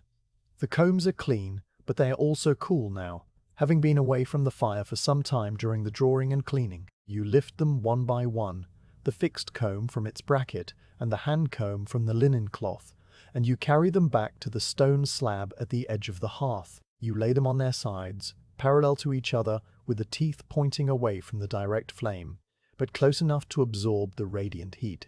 The iron begins to warm almost immediately, and you watch the familiar discoloration creep across the metal, the faint straw-colored bloom that deepens to blue-gray at the tips. The wooden stocks remain safely distant from the hottest part of the fire, their surfaces warming only slightly, enough to be pleasant to the touch, but not enough to char or crack. While the combs warm, you take a moment to tend to the rest of the workspace. You lift the linen cloth from the floor and shake it gently outside the door, sending a small cloud of loose fibres and dust into the cool air of the village lane. The sun is lower now, casting long shadows across the thatched roofs, and the air has the fresh, slightly damp smell of approaching evening. You stand in the doorway for a moment, looking out at the quiet lane and the distant fields beyond, their colors softening into muted greens and browns as the light fades. A single figure walks slowly along the track near the river, too far away to recognize, and you watch them until they disappear behind a hedge. Then you step back inside and close the door, the soft thud sealing you once again into the warm, still world of the cottage. You spread a fresh linen cloth on the floor before the work post, smoothing out its folds with a flat hand, and you arrange the tools around you in their familiar order. The iron pot of grease, the wooden pick, the brissy brush, and the basket of raw wool that you will soon begin to sort for the next load. The 2 bundles of drawn sliver still rest on their corner of the old cloth, and you lift them carefully, placing them on the shelf beside the pewter plate, where they will be safe and clean until the spinner arrives. The shelf is simple, a single plank of oak supported by 2 wooden brackets, and it holds the few possessions that matter: the plate, the cup, a small salt box, and now the bundles of worsted sliver, pale and neat. You stand in the center of the room and let the quiet wash over you. The fire crackles, the combs warm on their stone, and the light continues its slow, inexorable shift toward dusk. There is no urgency in this moment, no pressing need to begin the next task immediately. The cleaning of the combs has been a pause, a natural break in the rhythm of the day, and it has given you the chance to rest your hands and your mind. You feel refreshed, not tired, ready to resume the cycle of loading and combing and drawing that will fill the remaining hours of the afternoon. The woolcomber's life is made of such cycles, each one gentle and complete, each one leaving the world a little more ordered than it was before. You look at the combs on the hearthstone, their teeth now shimmering with the heat that rises from the embers, and you know that they are nearly ready. The grease in the iron pot has softened further in the warmth of the room, and its surface is smooth and liquid, easy to apply. The basket of raw wool still holds enough fleece for several more loads, and the afternoon stretches before you with the promise of quiet, steady work. You draw a deep breath, letting the warm, smoky air fill your lungs, and you release it slowly, feeling the last traces of tension leave your body. The cottage holds you in its embrace, the fire keeps you company, and the clean, warm combs wait for your hands. The pause is ending, and the rhythm will soon begin again, as natural and unforced as the turning of the earth. The combs have been warming on the stone hearth for some time now, their iron teeth absorbing the steady heat of the fire until a faint shimmer rises from the metal, and you judge by the look of them that they are ready to be used again. You lift the fixed comb first, using the familiar folded scrap of linen to protect your palm, and you carry it to the post where the bracket waits with its arms open. The wood slides into place with a soft, sure click, and you press it down firmly, feeling the bracket grip the stock and hold it steady. The teeth point outward once more, their rows clean and gleaming with the thin coat of grease you will refresh in a moment. The hand comb remains on the hearthstone a while longer, keeping its warmth, and you turn to the basket of raw wool that still holds enough fleece for several more loads of combing. The afternoon light has changed since you last looked out the window, deepening into a richer gold that falls across the floor in a slanting parallelogram and climbs the opposite wall, touching the edge of the shelf where the bundles of finished sliver rest. The shadows in the corners have grown softer and longer, and the air in the cottage holds a comfortable, drowsy warmth that makes every movement feel slow and deliberate. You draw the basket of wool closer to the work area and sit on the stool, the same stool you have occupied for much of the day, its wooden seat warmed by your body and polished smooth by years of use. You begin to sort through the remaining fleece, not with the careful examination of the morning, but with a lighter, quicker touch. For this wool is much like the first batch, and your hands already know its character. The locks you lift from the basket vary slightly as you work through them, and these small variations keep the task from becoming mechanical. One lock is a deeper grey than the others, the colour of rain clouds over the marsh, and its fibres are slightly coarser, their crempe a broad, loose wave that will produce a heavier sliver. Another lock is so pale as to be almost white, its tips translucent in the firelight, and it slips through your fingers like water. A third is unusually dense, its fibres packed tightly together in a felted mass that requires a little extra teasing to open up, and you spend a full minute working it apart with gentle pulls of your fingertips, feeling the strands gradually separate and spring back to their natural form. These differences are not obstacles, but welcome markers in the steady flow of the afternoon, small events that your hands register and respond to without the involvement of conscious thought. You sort enough wool for a full loading of the fixed comb, piling the chosen locks on the linen cloth in a loose, airy heap, and you push the basket aside with your foot, making room for the work to come. The iron pot of grease sits where you left it, its contents now very soft from the warmth of the room, and you scoop a small amount onto your fingertips and work it into the teeth of the fixed comb, using the same slow, methodical strokes you employed in the morning. The grease melts on contact with the warm metal, spreading into a clear, thin film that catches the firelight and makes the teeth look as though they are coated in liquid glass. You wipe your fingers on the cloth at your belt, and then apply a lighter coat to the hand comb, which you lift from the hearthstone and test for temperature by holding it near your cheek, feeling the gentle, radiant warmth that tells you it is exactly right. The loading of the fixed comb begins again, a repetition of the movements you have performed many times today, but it feels fresh and peaceful rather than tiresome. You lift a lock of the sorted wool and hold it by the cut end, bringing the tip to the teeth and pressing it down with a gentle, even pressure. The teeth receive the fibres, the grease helping them slide into place without catching, and the wool builds up on the comb in a soft, dense fringe that hangs like a curtain of pale cloud.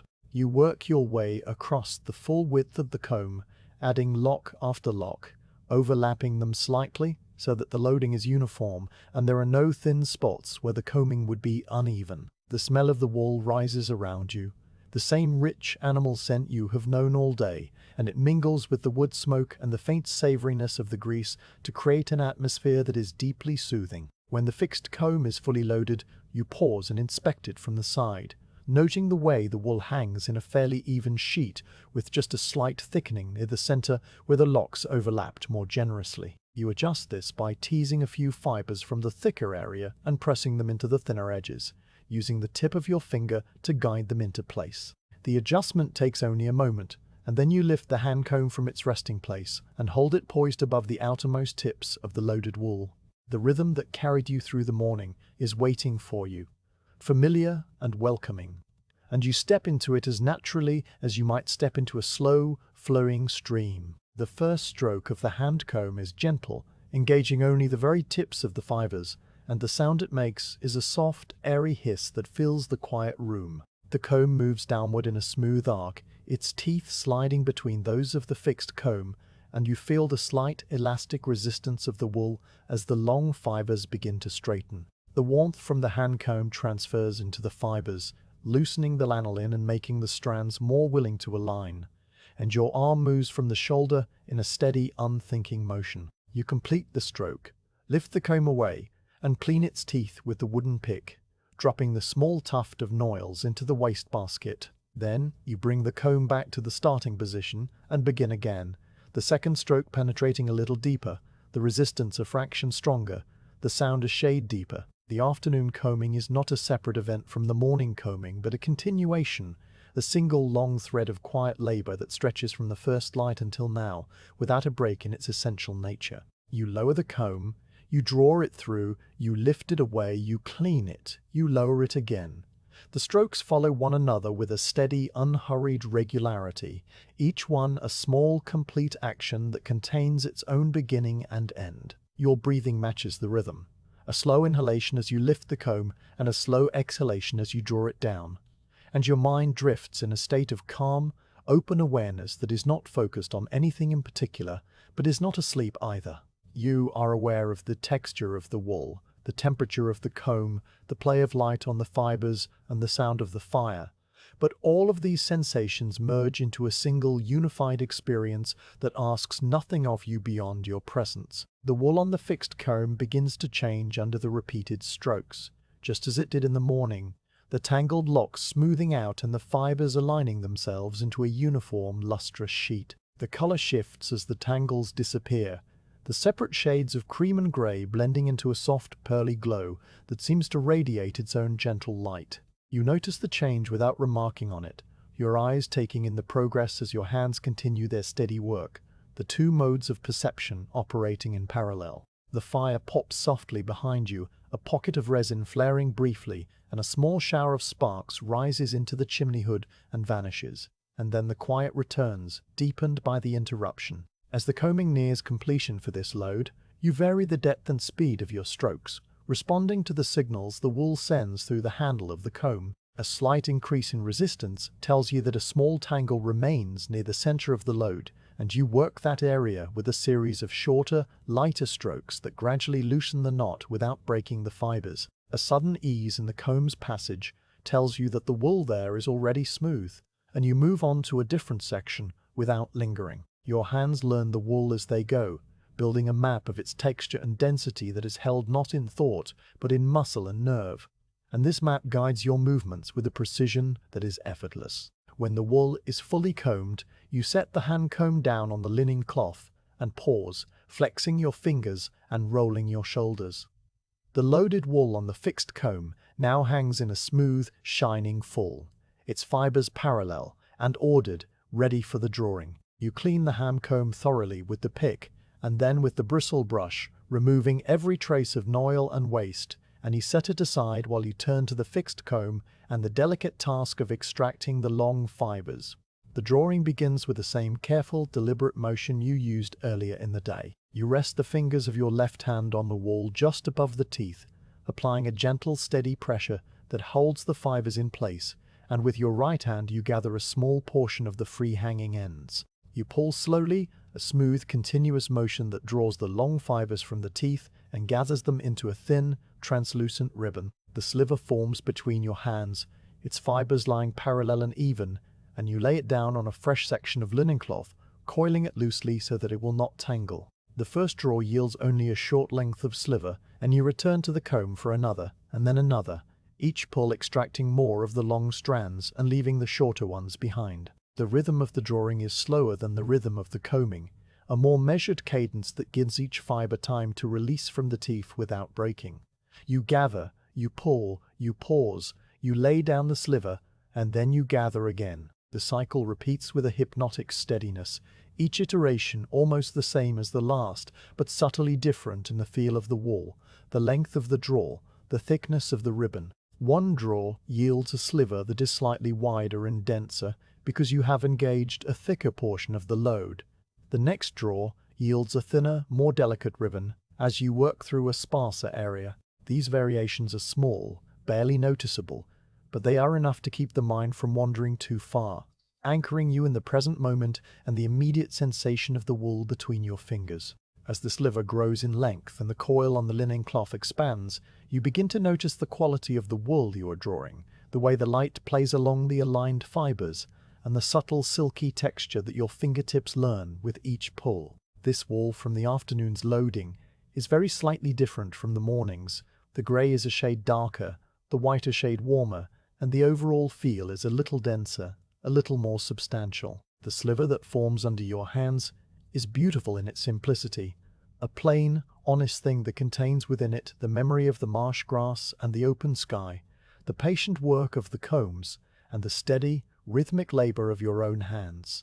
You coil it carefully, building the spiral from the center outward, and when the last of the long fibers has been drawn, you set the finished coil aside and clean the fixed comb of its remaining noils. The process repeats itself again, for the afternoon is long and there is still wool in the basket. You sort another batch of fleece, noting with a quiet inner calm how a lock near the bottom of the basket is a pale fawn color, its tips bleached by the sun to an almost golden hue, and how another lock is particularly curly.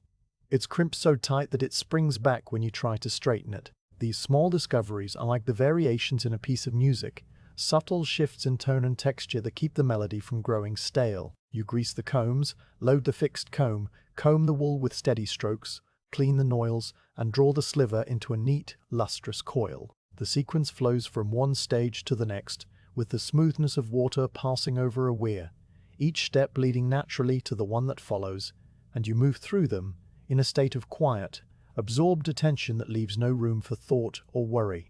The light through the window has continued its slow, imperceptible shift, and now it lies across the floor in a long golden rectangle that touches the leg of the stool and the edge of the linen cloth. The sun is beginning its descent beyond the thatched roofs of the village, and the quality of the light has softened, losing the bright, sharp edge of noon and taking on a mellower, warmer tone that makes the daub walls glow with a honey-colored radiance. The shadows that were once crisp and dark have blurred at their edges, spreading outward like pools of still water, and the corners of the cottage have grown dim. You glance up from your work and see this change, registering it as a gentle reminder that the day is advancing, and then you return to the combs, for there is nothing to be done about the light, and no reason to hurry. The fire has burned down again during this latest round of combing, and you pause to add a single log, a thick piece of beech that you place squarely on the embers. The bark smoulders, a thin plume of smoke curling upward, and then the wood catches with a soft, rushing sound,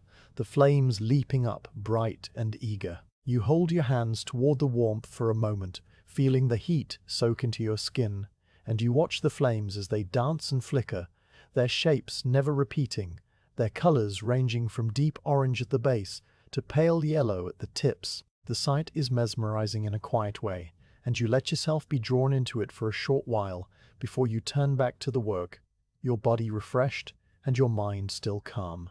The afternoon rhythm of combing and drawing continues in this way, a seamless flow of small, repetitive actions that fill the cottage with soft sounds and gentle movements.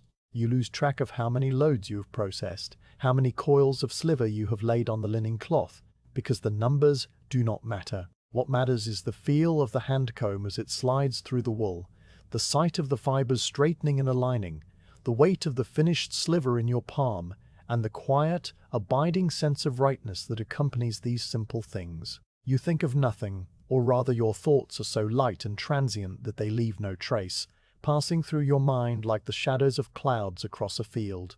The only reality is the work, the fire, the light, and the slow rhythmic pulse of your own breath. The basket of raw wool is growing noticeably emptier now, its wicker bottom visible between the remaining locks, and the pile of waste noils in the basket beside the post has risen to a respectable mound. The coils of sliver, wrapped in their linen cloths, have multiplied on the shelf, each one a testament to the hours of steady labor. You pause once to drink a little water from the clay jug, pouring it into the wooden cup and sipping it slowly, feeling the cool liquid wash away the dryness in your throat. The water tastes faintly of the clay, a clean, earthy flavor that is refreshing in its simplicity, and you set the cup aside and resume your work without a word. The afternoon wears on in this gentle, unhurried way the rhythm of the combs and the drawing filling the cottage with a quiet, steady music. Your body moves through the familiar patterns with the ease of long practice, your hands knowing exactly what to do and when to do it, and your mind floats in a peaceful, open state that is the truest rest you have known all day. The woolcomber's craft is a slow one, a patient one, and it demands nothing more than attention and care, gifts that you give freely and gladly. The sun continues its gradual descent, the light softening further, and the cottage holds you in its warm, still embrace as you work, your movements as regular and unhurried as the beating of a quiet heart.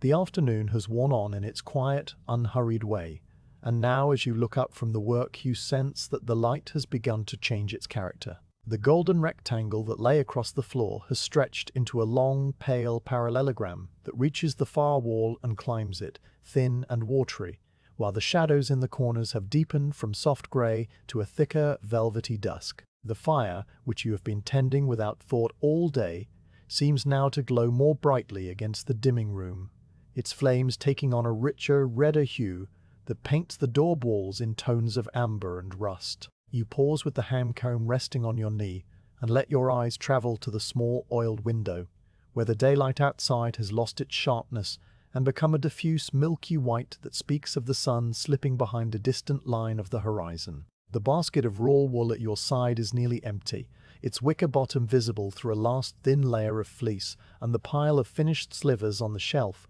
each one wrapped in its own square of linen, has grown substantial over the course of the day. You count them without counting, a simple glance that tells you the work is almost done, that the fleece brought in this morning has been transformed into something ordered and useful.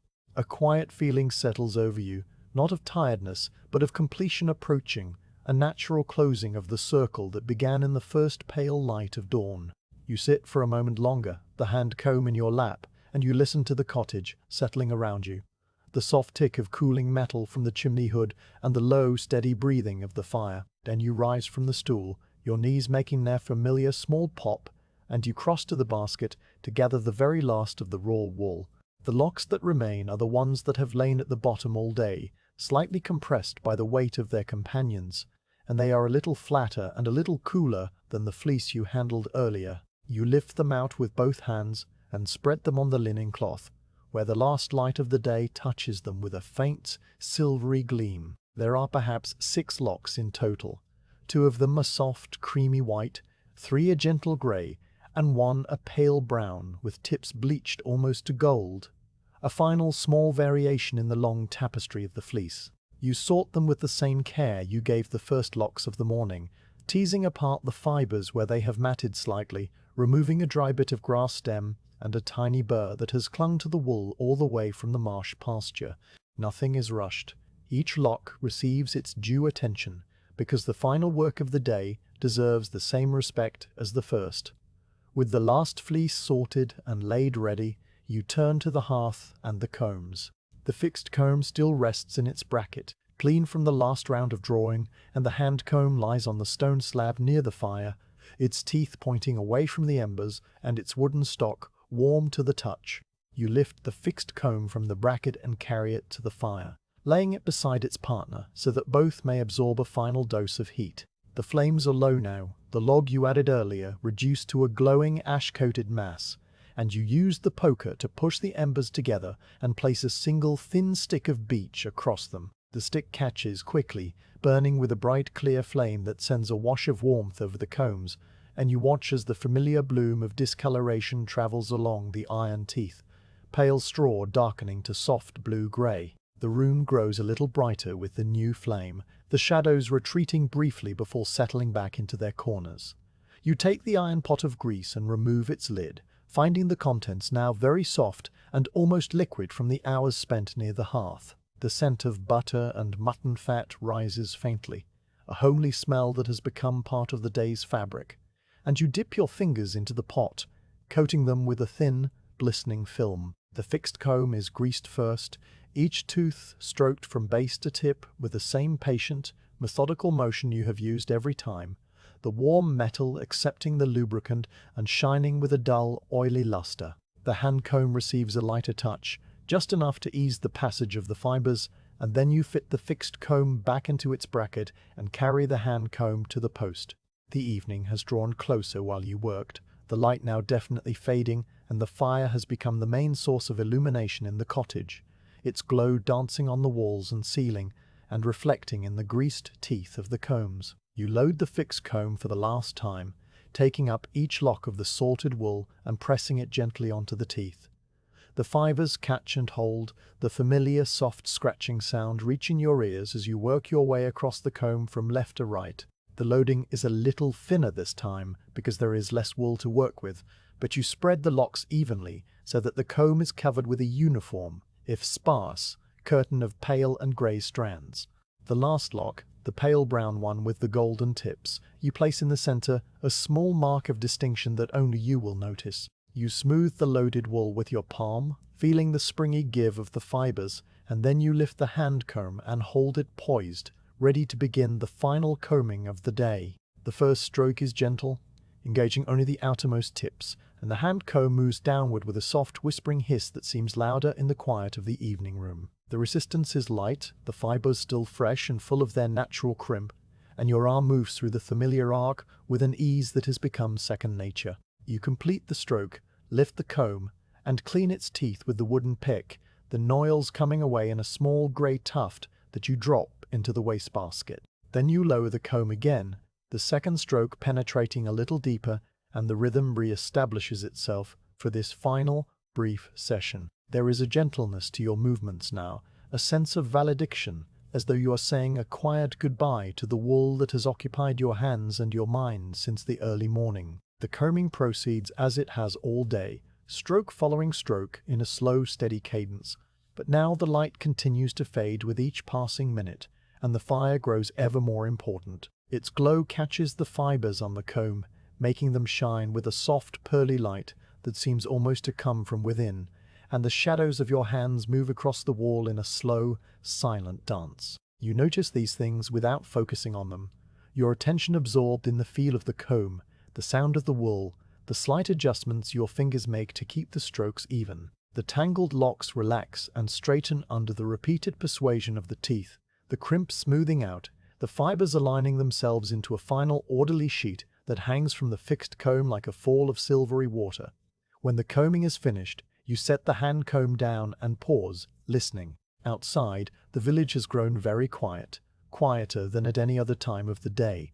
The distant voices and the creak of cart wheels have long since ceased, and the birds have settled into their roosts, their last calls fading into silence. The only sound from beyond the cottage walls is the very faint, far-off barking of a single dog, a sound so distant that it might be coming from the other side of the river, and underneath it the low, continuous murmur of the water itself, a sound that is always there but only noticed in the deepest quiet. The dog barks twice, 3 times, and then falls silent, and the river's voice remains, a soft, liquid thread woven through the stillness.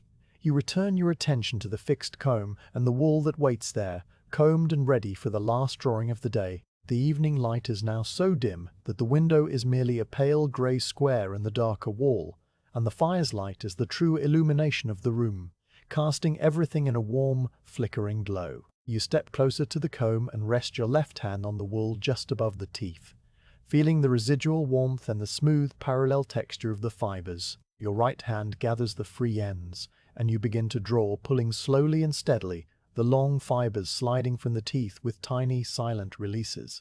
The sliver that forms is thin and delicate, a translucent ribbon that catches the firelight and gleams like a strand of silk. You lay it down on the linen cloth, coiling it loosely, and then you draw again, each pull extracting more of the precious long wool from the final loading. The drawing of the last fibres is a quiet, almost contemplative act. You work with the same unhurried care that you brought to the first drawer of the morning, handling the wool as though it was something fragile and valuable, which it is. The sliver lengthens under your fingers, the coil on the cloth growing slowly, and you watch the fibres as they emerge. Each one a tiny, perfect strand that has been combed and straightened and now lies in parallel with its neighbours.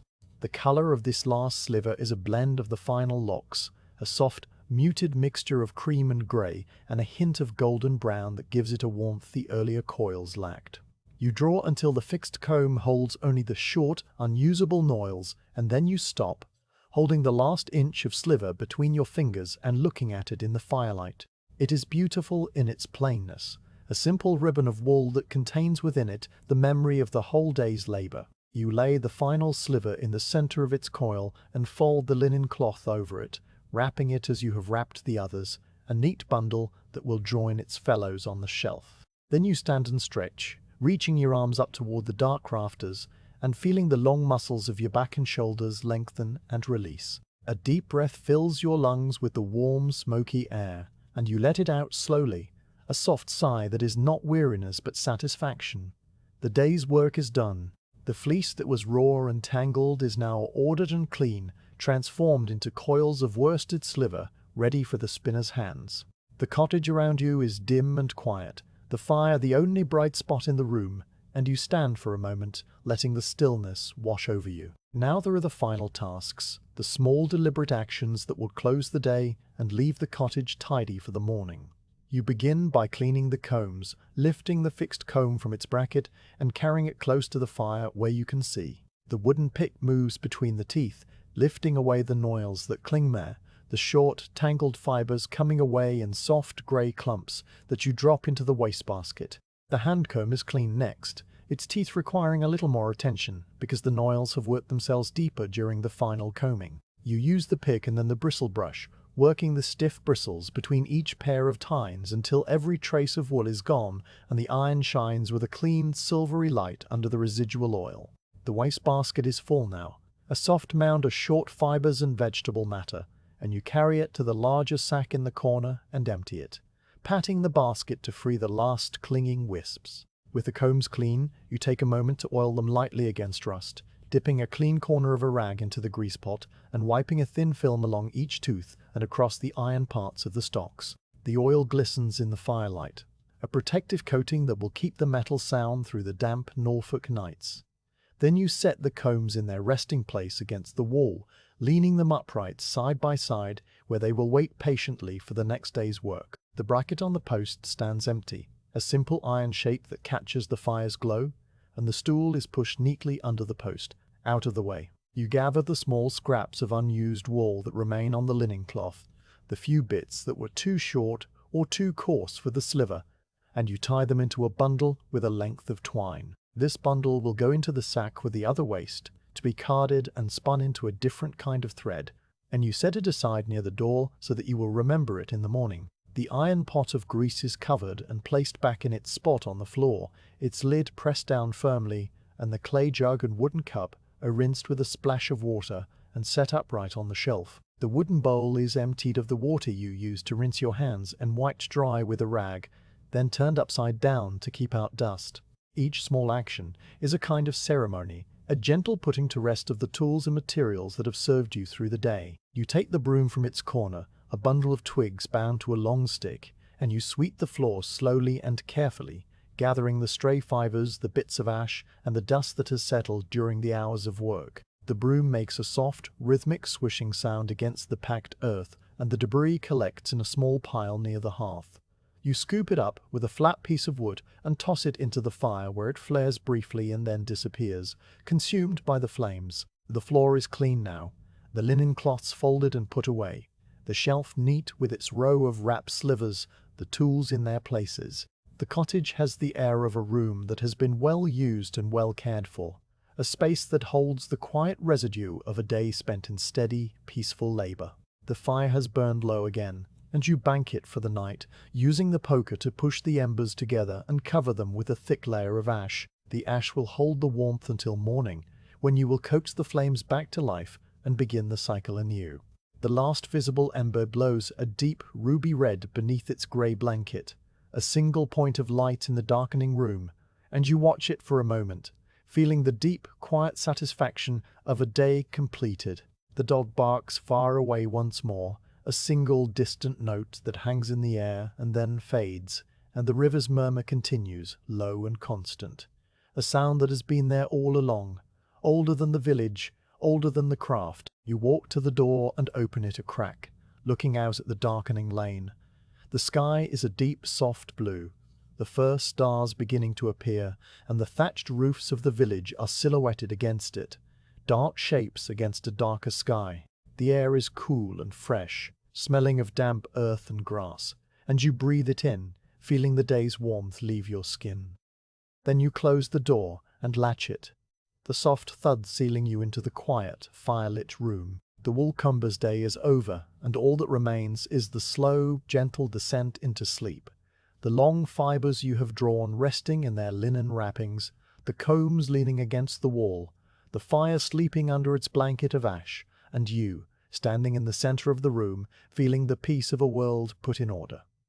The work is done, and the tools are in their places. You stand in the centre of the cottage, your hands loose at your sides, and you let the quiet of the evening settle over you like a soft, heavy blanket. The fire breathes beneath its covering of ash, a low, steady pulse of warmth that you can feel on your face and hands even from across the room, and the single candle you have lit from the embers stands on the shelf, its flame a small, still point of gold that barely moves in the draughtless air. The wrapped bundles of worsted sliver are lined up neatly beside it, their linen covers pale against the dark wood, and the empty basket rests against the wall near the door, its wicker sides catching the candlelight in a faint, honey-coloured gleam.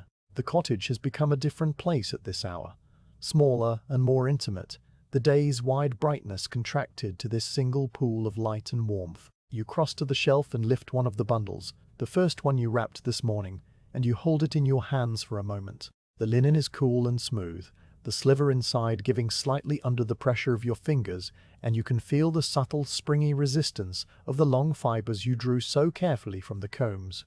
This bundle, and all the others beside it, will go to the spinner tomorrow, a woman who lives 2 cottages down the lane and who will take these coils of aligned wool and twist them into a smooth, even yarn. You imagine her hands, as patient and practiced as your own, drawing out the sliver and adding the twist that will lock the fibres together into a continuous thread. But the imagining is soft and distant, a thought that barely forms before it dissolves back into the quiet. You replace the bundle on the shelf, aligning it carefully with its neighbours, and you let your hand rest there for a moment, feeling the solid, orderly presence of the work completed.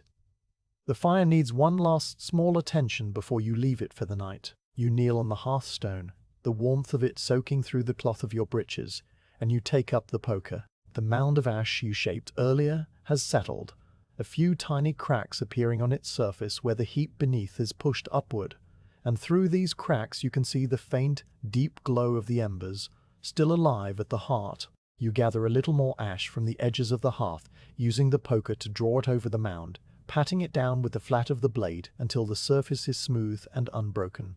The ash is fine and soft, grey as a dove's breast, and it holds the heap beneath it like a promise kept through the night.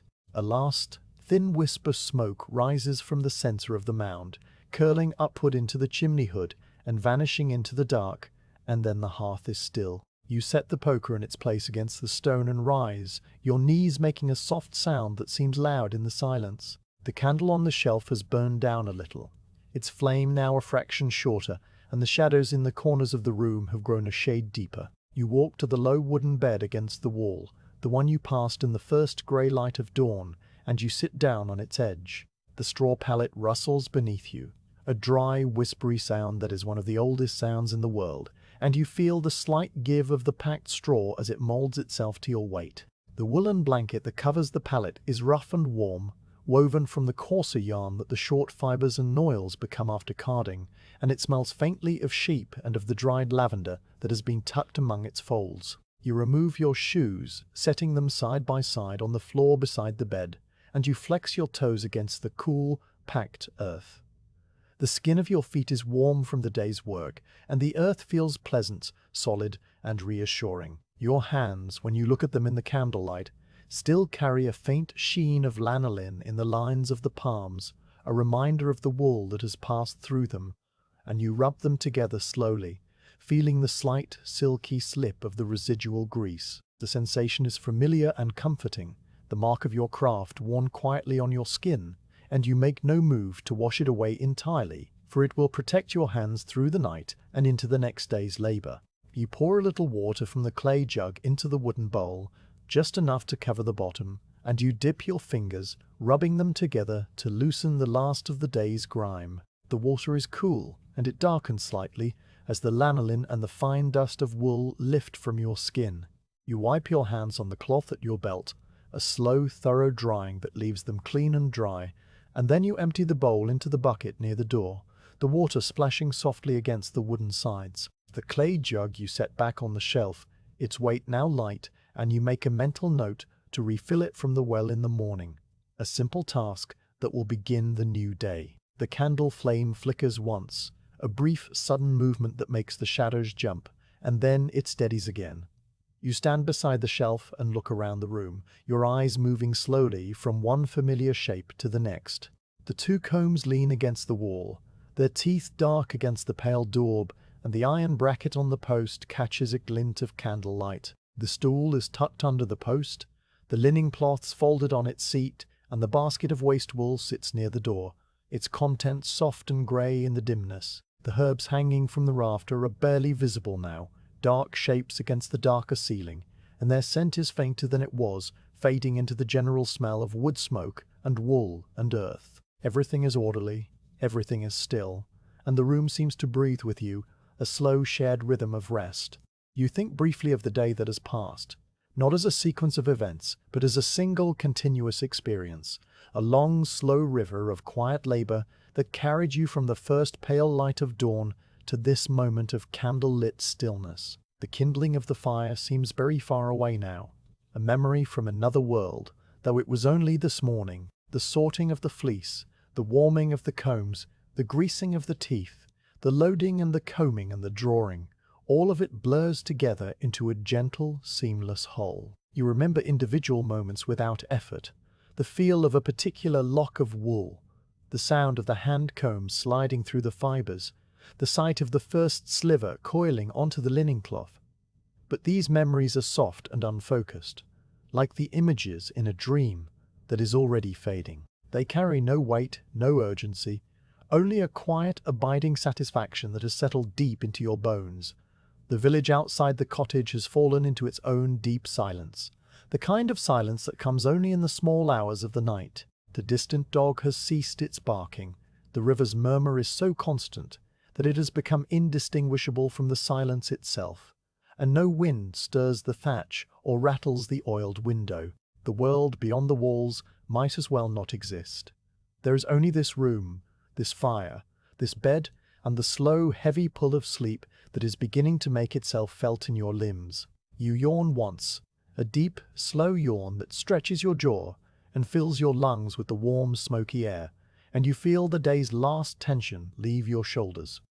It is time. You lift the candle from the shelf, cupping your hand around the flame to shield it from the movement, and you carry it to a small iron holder set into the wall beside the bed. The holder is simple, a loop of blackened metal that grips the candle firmly, and you slide the taper into place, the flame now casting a soft, golden circle of light on the wall and the bed and the floor beside it. You will not blow it out, not yet. You will let it burn for a little while as you settle, its small, steady presence, a companion in the darkness. The fire in the hearth glows faintly through its blanket of ash, a deep, secret red that is visible only when you look directly at it, and the two small lights, the candle and the embers, hold the room in a warm, amber twilight. You sit on the edge of the bed again and pull the woolen blanket aside, the rough fibres catching slightly on your fingers. The straw pallet beneath is smooth where it has been covered with a simple linen sheet, and you stretch your legs out onto it, feeling the straw shift and settle under your weight. The bed is narrow but comfortable, the kind of bed that has been slept in for many years, its straw replaced each autumn after the harvest, its blanket washed in the river and dried in the summer sun. You lie back, your head finding the slight hollow in the straw that has been shaped by countless nights, and you pull the blanket up to your chest, tucking it loosely around your shoulders. The wool is warm immediately, trapping the heat of your body and reflecting it back, and you feel the cool of the room retreat from your skin. The ceiling above you is low and dark, the rafters barely visible in the candlelight, and you let your eyes rest on them without focusing. The shadows move very slightly as the flame flickers, a slow, hypnotic dance that is easy to watch and easier to let go of. Your breathing slows without your telling it to. each inhalation a little shallower than the last, each exhalation a little longer, and you feel the muscles of your back and legs and arms begin to release, to soften, to sink into the straw as though into water. The day's work is a memory now, a gentle weight that presses you down into the bed, not with heaviness, but with a sense of completion, of a circle closed. You think of the slivers on the shelf, wrapped in their linen, and you imagine their journey tomorrow. The spinner will come in the morning, her basket on her arm, and she will take the coils of worsted wool back to her own cottage where her wheel waits near the window. You can almost see her hands, as familiar with the wool as your own, drawing out the sliver and feeding it onto the spindle, her foot rocking the treadle with the same steady rhythm you used at the combing post. The yarn she spins will be smooth and strong, and it will go to the weaver at the edge of the village, whose loom clacks softly all day in his open workshop. From his loom will come a length of cloth, fine and even, the colour of pale cream with threads of grey running through it, a cloth that will be sold at the market in the next town, and perhaps carried by a merchant to the great city far away. But all of that is for others to do, and for now the slivers rest quietly on the shelf, their long journey only beginning, and you let the thought drift away, too tired and too peaceful to follow it any further. The candle flame dips suddenly, a sign that the wax is running low, and you turn your head on the straw to look at it. The flame is smaller now, a bright, wavering point that seems to float above the dark iron holder, and its light has taken on a slightly bluish cast at the base. You have seen this many times before, the last moments of a candle, and you know that it will soon gutter and go out. But instead of reaching over to extinguish it properly, you simply watch, your eyes half closed, your mind already drifting on the edges of sleep. The flame flickers once more, a brief, bright spurt as the last of the wax is drawn up the wick, and then it goes out, a thin, curling ribbon of smoke, rising into the darkness and vanishing. The room is darker now, the only light the deep pulsing red of the banked fire, and that light is so soft and low that it illuminates nothing but the hearthstone directly before it. The shadows close in, gentle and complete, and the cottage becomes a space defined not by sight, but by sound and touch and smell. The tick of cooling metal from the chimney hood is stopped, the iron having given up the last of its heat, and the silence is now absolute, a presence in itself that fills the room from floor to rafters. You listen to it, or rather you let it wash over you, a deep, still ocean of quiet that asks nothing and gives everything. Your breathing has become very slow, each breath a long, soft sigh, and your heartbeat is a distant, muffled rhythm, a drum heard through layers of earth. You turn on your side, pulling the blanket closer, and the straw rustles briefly beneath you before settling into stillness. The pillow is a folded piece of the same rough linen, and it smells faintly of the herbs that hang from the rafter, a dry, dusty sweetness that mingles with the wood smoke and the wool. You close your eyes, though the room is so dark that it makes no difference, and you feel the day's last thoughts dissolving, breaking apart like clouds in a pale sky. The work is done, the fire is banked, the combs are clean and oiled, the slivers are wrapped and waiting. There is nothing more to do, nothing to plan, nothing to remember. The world has contracted to this single, simple point, a body lying on a straw bed in a warm, dark cottage, breathing slowly, sinking softly into the embrace of sleep. Outside, the river continues its endless murmur, a sound that has been there since before the village was built and will be there long after, and a single owl calls from the copse near the marsh, a low, hollow note that hangs in the air and then fades. The stars wheel slowly overhead, unseen, their cold, distant light falling on the thatched roofs and the dark lanes and the flat, sleeping fields. The village is a cluster of shadows under the wide Norfolk sky, its chimneys trailing thin threads of smoke, its doors closed against the night. And in the cottage the wool-comber sleeps, his hands still carrying the memory of the fleece, his dreams quiet and formless, his rest as deep and steady as the turning of the earth. The long fibres he drew today will become thread and cloth and garments, will travel far and endure long, but for now they rest, coiled in their linen wrappings, and so does he.